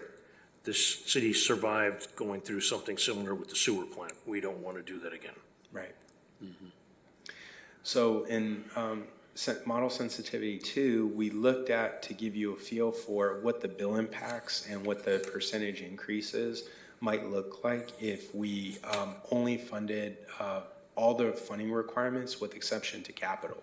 So that way you can compare this scenario to all of the other scenarios, and we have a slide that does a comparison for you, so you can see towards the end. And I might jump to that, but with that 43% increase, and I'm going to go back for a quick second, it's roughly for typical residential service, 96 gallons. The monthly increase would be roughly $14 a month in 2025, $3 per month in 26, and then less than $2 per month thereafter. So more normal inflationary level adjustments once we get over the hump in 2025 and 2026. But the 14 is the initial, just to catch up. Yes, yeah, that's the catch up. Yeah. So and that is just the operating expenses. Yeah. It doesn't factor in the capital yet. In that situation, you can see those same charts that we were presenting before. This time with the rate adjustments, the dotted green line on the chart on the left represents what the revenues would look like with those rate revenue increases. And then if we do that, we can see our cash balances, our cash reserves meeting to our reserve target at the 25% or roughly 90 days. So we're not meeting our target right away, but we're meeting it by the end of the forecast. With that scenario, Yeah, with this scenario. But again, in this particular in scenario one, this would be. I mean, this could potentially buy you a year or two, but it would basically be a question of do you want to still be in this business or not? Because this is not a sustainable option if you want to stay in the business as the city. So scenario two provides a phased rate adjustment and reduced capital expenditure. And this gives you a feel for what the rate increases might look like there. So if we were to have an interfund loan, actually, I feel like I skipped over scenario one, the sensitivity. we went through one. Yeah, I think. This is two now. Yeah, so this was the no capital. It was I skipped over it. It was $13. Okay, with no capital, and then in scenario one with moderate capital, let's say it's $14. So I misspoke earlier. I was looking at the wrong slide. I apologize. So clarifying, so about $1 more to address a lower form of capital in the plan. And then scenario two is where we phase it in with an interfund loan. And we would assume that we would borrow roughly $5 million from another fund and pay it back within a roughly 3-year period or so. So it'd be a very short-term interfund loan, but it would allow us to take that $14 and reduce that to about a $7-8 per month increase over 3 years. The overall fees, the rates, would be higher in this scenario because we've got to build our reserves back up by the end of the forecast, but it minimizes some of the impact to customers in that first year. If we take an fund loan, yeah. does that jeopardize their 218 issue? I don't believe so. No. No. No. I don't think it has any effect. No, it does not. It's not related to the 218 process. The process for 218 is the rate setting process. The financial plan is not part of that. Okay, That notification process. This interfund, yeah. thank you. Okay. So in the case where we phase it in, you can see our cash balances do get pretty low in 2026 because we could resolve that with a slightly greater loan if we wanted to have a better margin, but you can see we can pay it back pretty quickly because we're setting that dotted green line slightly above our direct expenditures so we can build our reserves back up to meet targets by 2029 and pay back that loan. So I would expect after 2029, you probably wouldn't need to raise rates for some time for the as the expenditures come back up. Scenario 3 is where we have the full capital, the fully loaded requirements. So this would be the highest initial impact at around $15.40. And that's a 50% rate increase. So, if we think back to those other two scenarios, no capital, roughly $13, moderate capital, $14, and then the full capital, $15. We're talking about, a $3, $2 difference, So that's the sensitivity. And then If we were to phase this in with an interfund loan, and I'm just going to jump through these slides, I think you've got the hang of it by now. We could reduce that instead of $7.50, about $8.70 per month for when we compare scenario 2, which was the other phase scenario with the lower capital, to the higher capital. And I believe we have a comparison, and I apologize for the size of the font. I can tell it's a little bit hard to see here. But this at least gives you a comparison of the different bill impacts. So the table at the top right identifies the $14 increase for scenario 1, $7.50 for scenario 2 in the first year, $15 for scenario 3, and then the $8.70 for scenario 4. Mm-hmm. And they all have different pros and cons. So I think scenario 3 and scenario 4 fully fund all the needs of the system as best we know them today. And those would be what I would consider to be sustainable options. Scenario 1 and 2 will allow you to continue to operate, but over the longer term may result in higher costs because we're not fully investing to replace our equipment. And that can have a residual effect, as Eric mentioned, with respect to the MRF and having to replace stuff. So scenario 3 and 4 are probably the preferable ones to ensure fiscal sustainability. Of those two options, scenario 4 would be more preferable if you're trying to minimize some of the impact. The trade-off between scenario 3 and 4 is that scenario 3 will result in a lower bill overall by the end relative to scenario 4. But scenario 4 provides the benefit of phasing in the impact and having a slightly higher bill. Over the longer term, though, they should kind of equate to one another, maybe over a 10-year period, let's say, everything else being held constant. Can you please repeat the benefit of 3 and 4? Yeah, so the benefit in 3 and 4 in particular are that they will fully fund the cost of the system that we've identified based on our assumptions and best knowledge that we have today for the system needs. And why 3 or 4 would be better? So 3 would be better in the sense that we don't have to take out an interfund loan at $5 million, and we wouldn't have to incur that additional cost. But the drawback is that it's about a $15 per month increase in that year.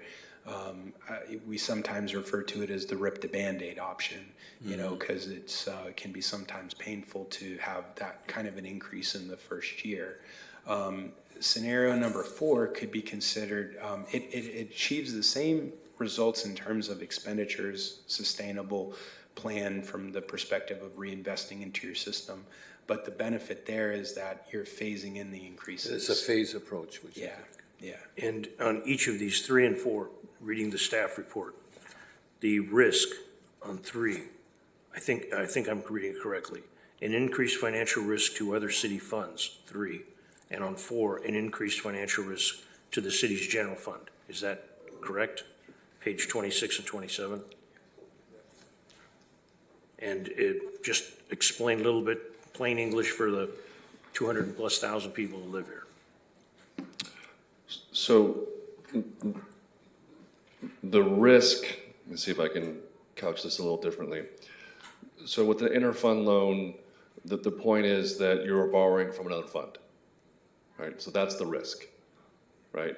The risk is, can that fund afford it? Obviously, we wouldn't be presenting this if it wasn't the case, but there's a risk there. Mm-hmm. You're borrowing money from another enterprise fund. You're going to pay it back, or we're going to pay it back. But there's a slight risk there when you borrow that money. And the risk would be something in that fund, enterprise fund, they need the cash. And sure, certainly, right? Okay. But there's a risk associated with that. And the second part of your question was, if you can repeat that? Okay, the next one, an increased financial risk to the city's general fund on number 4. It's on page 27.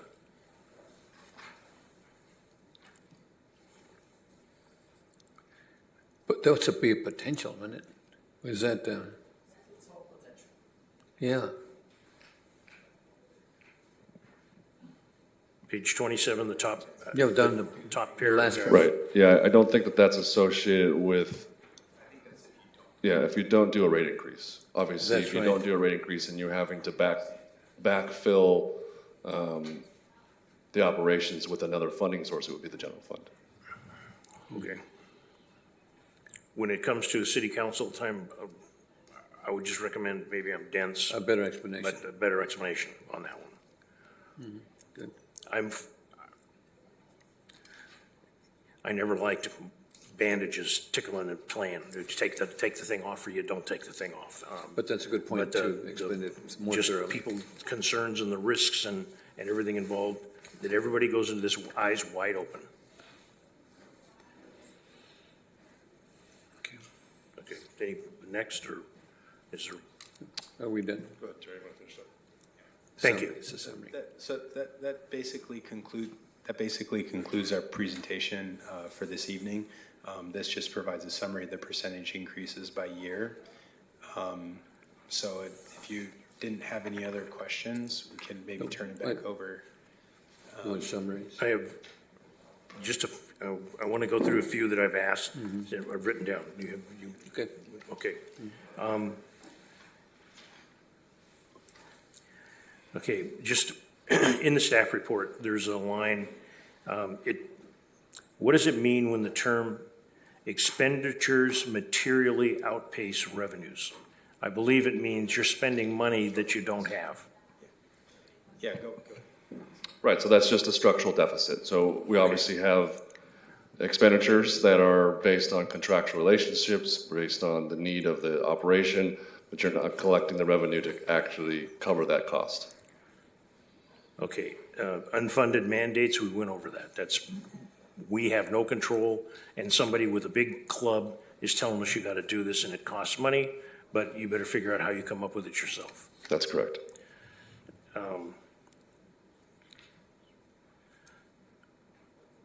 The health and trash, you answered that. National Public, the IUF fund reserve, you answered that. We're talking 96-gallon trash cans, the majority. If we get a rash of people that now want to downsize the trash cans, we still have to go to the residents, pick up 3 trash cans. How, has anybody looked at how that'll hit us? I know that people will try to save some money, understandably.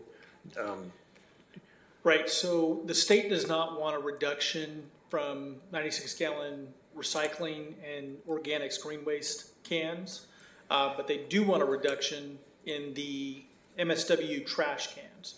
And so that is why the city offers the 96 and the 65. Okay. But can I share something there real quick? Yes. But when I was in the business, the average family generates 105 gallons. 105 gallons. And a small percentage generates less than that. So potentially, if people go down to 56 gallon, whatever, what's going to happen to the remaining trash? Conceivably, they would be recycling their existing trash into 2 other streams, the recycling and the organics, reducing their 105 gallons. Potentially. But And it would, Yeah, it would contaminate those 2 classes. Yeah, I think where you're going there is it probably lead to more contamination. exactly right. Okay. Thank you. We were talking about that before the presentation this evening, and I think what we're going to try to do is when we get to the rate design options, the cost of service options, we may have some options for your consideration. Thank you. So 3 more questions. 25% reserve, and you felt, in your opinion, that may be on the low side. What do you, if we're asking for your recommendation, what do you suggest? Well, I'd like to link it, the And I, government. yeah, excuse me, the- 25% equals 90 days if Yes, something it does. goes haywire. So normally, we tend to see more reserves than that, but there are a few considerations that are unique to the city. One is that we're coming from a structural deficit, as Michael said, and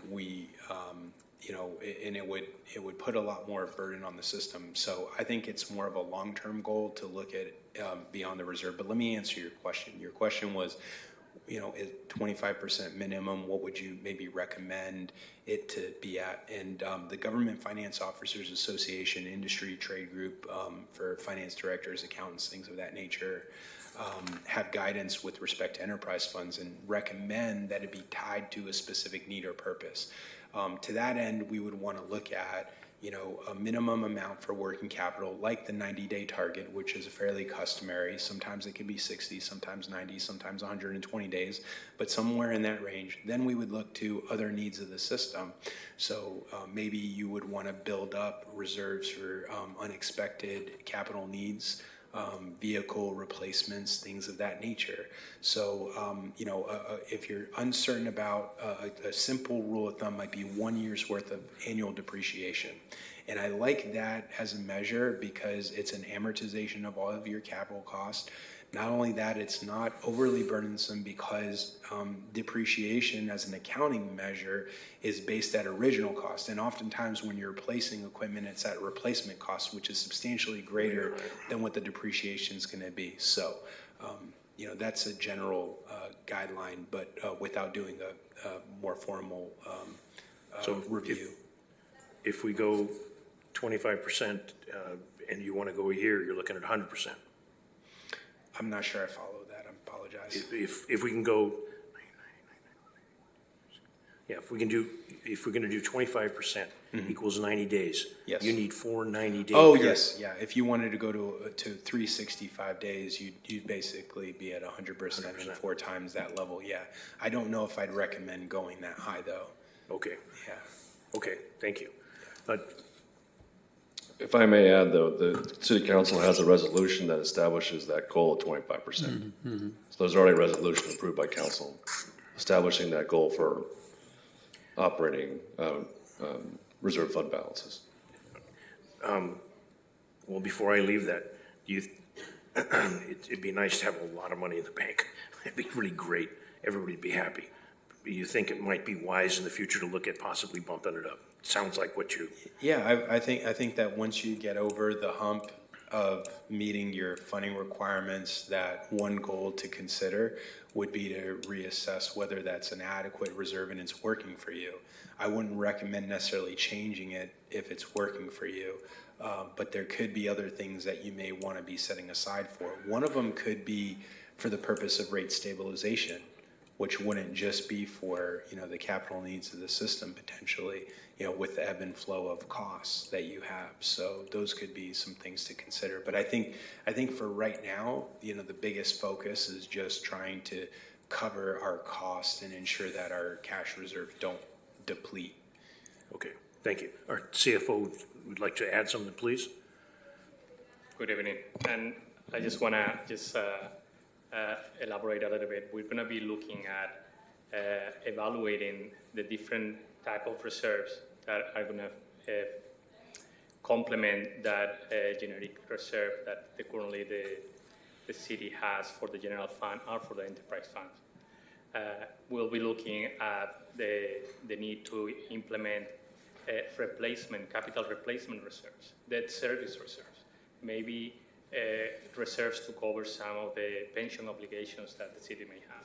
So we're going to be doing a full evaluation of what are the level of reserves. We'll be following the GFOA guidelines to make sure that we present to the city council a comprehensive reserve policy for all the different programs at the city. It doesn't mean that we're going to be able to fund those reserve policies immediately. That's going to be, the first step is define those different categories of reserves that are going to help to get the city in the long-term financial sustainability and strength that we want to take the city. And then we're going to be doing the necessary steps to start funding those reserves at the level that we consider is optimal to maintain that financial sustainability. Thank you. Thank you very much. Is there anything that you've heard tonight that you think we should have asked a question about or want to add to? Aside, you gave a lot of information right there. I mean, please. Yeah. I think this is a step in the right direction to create that long-term financial viability for the Enterprise Resources Program. Okay, thank you. Thank you. Okay. And the only other questions that I had was, We have customers outside of the city of Oxnard, and I'm told that it's a tipping fee. Is a tipping fee involved in this? Yes. Yes. Okay, so tipping fees are something we look at here? Yes, or we yes. We Yep. do, okay. Then that answers my question on that one. The last question, I've talked to the city manager and, you know, I got an answer, but I'm gonna put it out here. In going through the city of Oxnard, we have a lot of equipment, we have a lot of employees, we have a facility, we look to do as good as we can. Is there the ability to require that businesses that operate in the city limits of Oxnard use the city of Oxnard's refuse service? Okay. They don't have to, and there's some of the unfunded mandates that have come through in different Senate and Assembly bills allow them to have certain types of waste picked up by other providers if they want. So they're not mandated to. Thank you. Thank you. And that I believe it does it for me. Thank Thank you all for answering. Thank you so much. I know it's been a long evening, but I just, Terry and Public Director and City Manager, excellent presentation, you know. And by the way, I looked it over a couple of times. And one of the important things that I'd like to have the public understand that we have minimal rates, I think, 0.5 or 1% or 2% in the last 12 years. But we really should have kept up with it. And I think that you talked about the inflation and the unfunded mandates and organic mandates and the cost of services and to keep the enterprise self-supporting. I think it's important that we look at increasing rates. Nobody wants to increase rates, but it's a health and safety issue that we have to do so. And I believe the city of Oxnard is the competition that keeps the economy at a level rate. You know, whether people think so or not, but we are. I remember I used to work a lot with other private services, and they used to tell me, John, raise the rates so we can raise the rates. But that's not good, you know. So I think it's important that we follow the 218 rules, which is really, really important. And also that we look at the long term, not just the immediate term, 3 years. So I was really looking at scenario number 4. So number 4 talks about the phase rate adjustments with the full capital expenditures. We got to take care of the house. The house is leaking, it needs a roof. We need to take care of the house because it needs plumbing, it needs utilities and so forth. And it's going to cost us more money with deferred maintenance in the long run. But this way, you know, we have a phase approach and full capital expenditure so we can take care of that house, and take care of our equipment, take care of everything that we have. And also, it represents adjustments that is physically sustainable, and maintains regulatory compliances in the phase increases, which I think is really, really important that we to understand that. And in looking at that particular phase, I think there's only about $1 difference. I think it was $7 and some cents compared to $8 and some cents.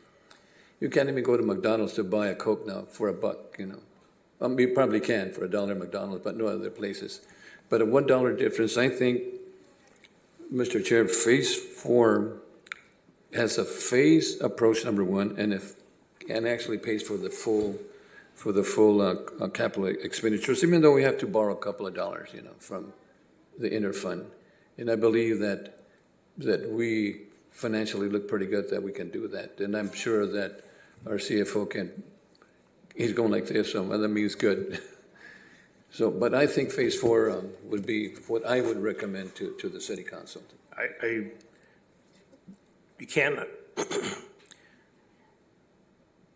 having gone through a recall, very expensive for the city, very expensive for the individuals, and the voters kept the same people in place. If there was a successful recall, whoever sits up here is going to deal with the same situation. Mm-hmm. You need a trash service that can be viable, and it's a health issue. And nobody eats for free, and nobody works for free. A couple of things in the staff report I missed, and I wanted to say there was on page 17, personal training. It talks about the personnel training and safety. I'd like to read it. Providing training, it's talking about some of the expenses we have.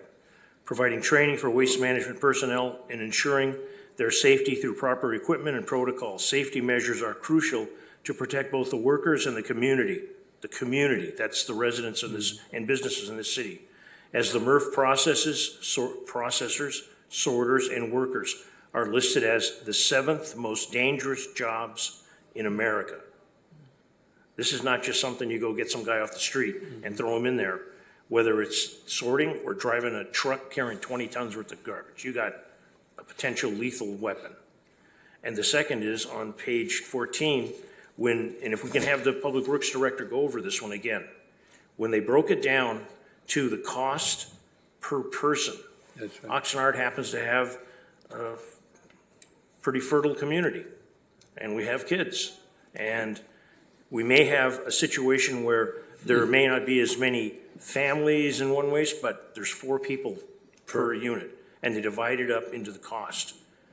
We beat the pants off Ventura, Camarillo, Thousand Oaks, Simi, and the other 2, I can't read the thing, but I would recommend that when we put this one up for the council, we make this bigger enough so that people can see. Because we are always having, well, how come Camarillo can do this? How come Ventura? How come Thousand Oaks? We have a situation where health, safety, and welfare is important to this community, and we are operating at a place where we need to do something.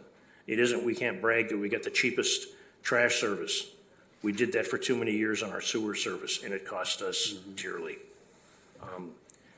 Whichever way the council goes, 3 and 4, they got to make they got to step up to the plate, because no matter who sits up here, you can only hold your head in the sand so long.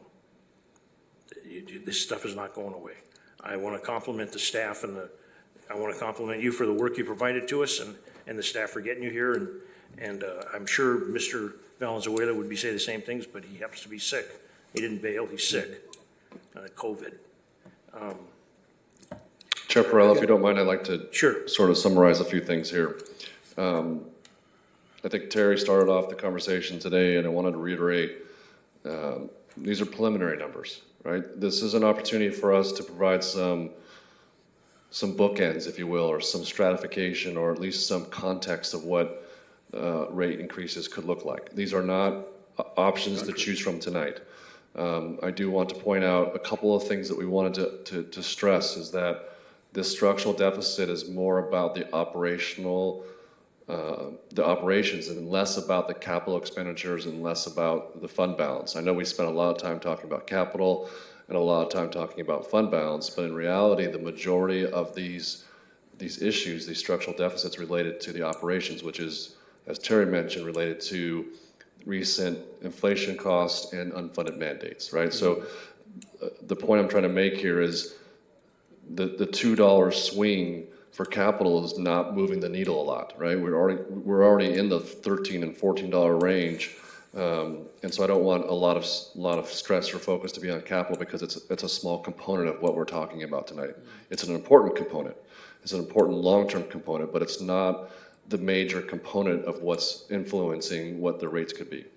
And the fund balance, I think it was about 3.5%. If we target a smaller fund balance, you're only talking about moving the needle about 3.5% in total. So again, these are important factors.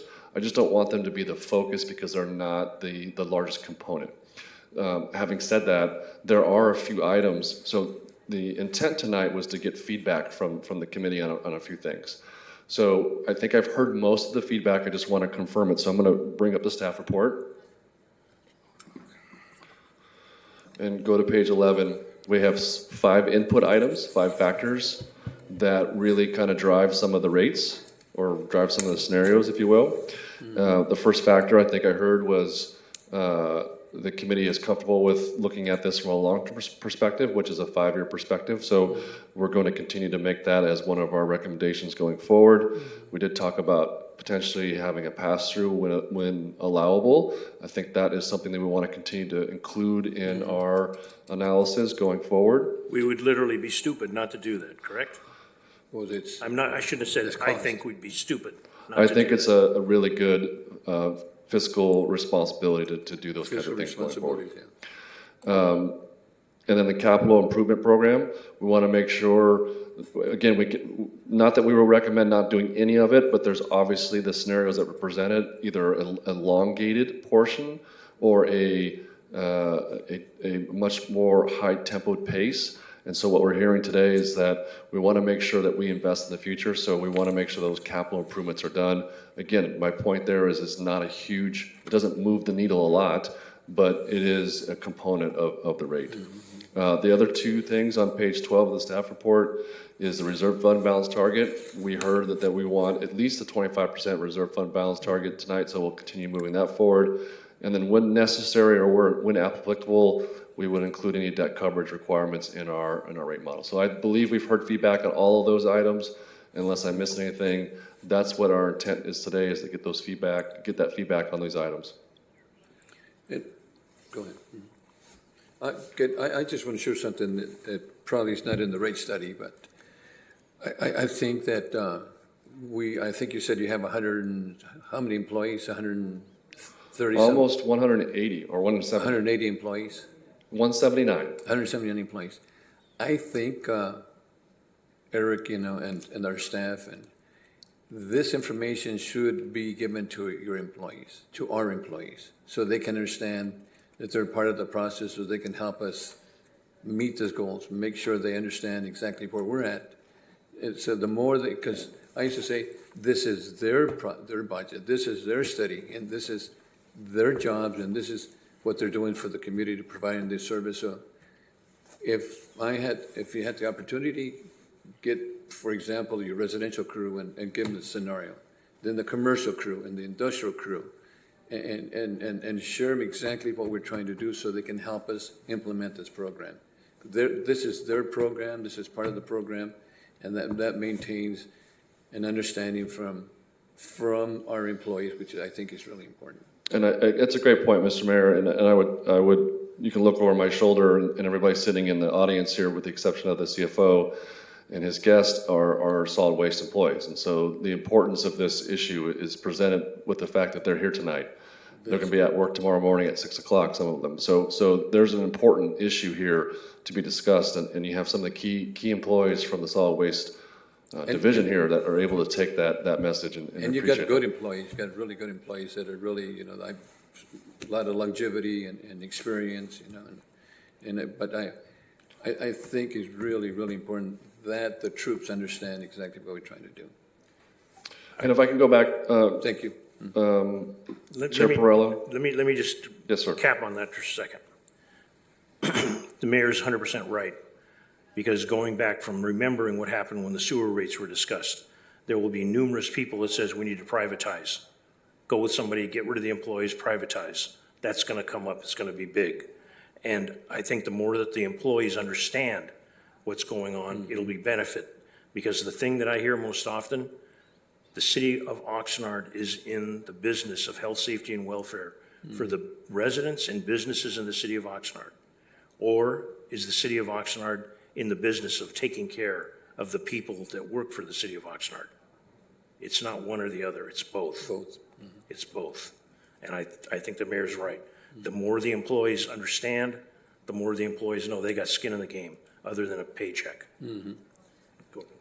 And to that, I think we can spend the next couple hours, which nobody wants to do, talking about the pros and cons of private service versus public service. I think each one of them has pros and cons. I mentioned earlier what's going on with the sheriff in the city of Santa Paula. I happened to talk to a councilman in Santa Paula. I think, and I've talked to you, Pastor, about it. It's not going to be pretty. And I've come from agencies that have private haulers, so I know a little bit about private haulers. I wanted to go back to one of your questions, Chair Perrello, about page 27. I went back and reread that section a couple times, and I think there just needs to be some clarification on what we wrote in that section. And we'll make sure that that change is made in the staff report for the council. If I can ask, just for third grade level, number 5, debt coverage. The next one, ensure funding of annual debt service and capital lease and payments. Debt coverage ratio when applicable. When applicable. When does when applicable kick in? So as Terry mentioned, right now, Water and wastewater type utilities have a very capital heavy component, and that's typically when you're borrowing a significant amount of money through either bonds or a like a WIFIA loan through the state, where you have debt coverage ratio requirements to meet those covenants for those bonds. In the solid waste industry, we don't typically have that unless we are doing a large project. And so as Terry mentioned, when we may be doing a MRF replacement, we may need to go out and do a bonded process that would require potentially a debt coverage ratio. So the as applicable is only when it is necessary. Right now, based on our operational funds and our expenditures, we don't have a debt coverage ratio requirement as part of our borrowing of money right now. So it's not applicable right now. Thank you. Thank you very much. No, I just, I know it's a long meeting, but it's well worth it. I think it's really, really important. Health and safety issue is really important. And I think that the city of Oxnard can be very competitive with any other operation, you know. And we have our troops there that can do that. Yeah, Thank you. And again, Mayor, it goes to the council members that are not here right now. We're very, as I look at this, we're extremely fortunate. We did make the change in where we take our waste. That's right. To go to CME. Not knocking the other party, but we were able to save $800 and some thousand a year. If we hadn't, this would be a very different picture, and we might have had to have a special meeting a couple of years earlier. Compliments to the council and the management and the staff that was able to negotiate that agreement. Yeah, those are some of the, obviously, those are some of the cost efficiencies that we have on a routine basis, taking low bid, going after grants to make sure that we get as much funding as we can from grant sources. So those are some of the things that we do either daily, weekly, monthly, or quarterly, or annually that try to keep these prices or these costs down. I'm extremely fortunate to be a council member working in the city. Now, the staff that works here. Thank you. City manager, city attorney, you have any comment?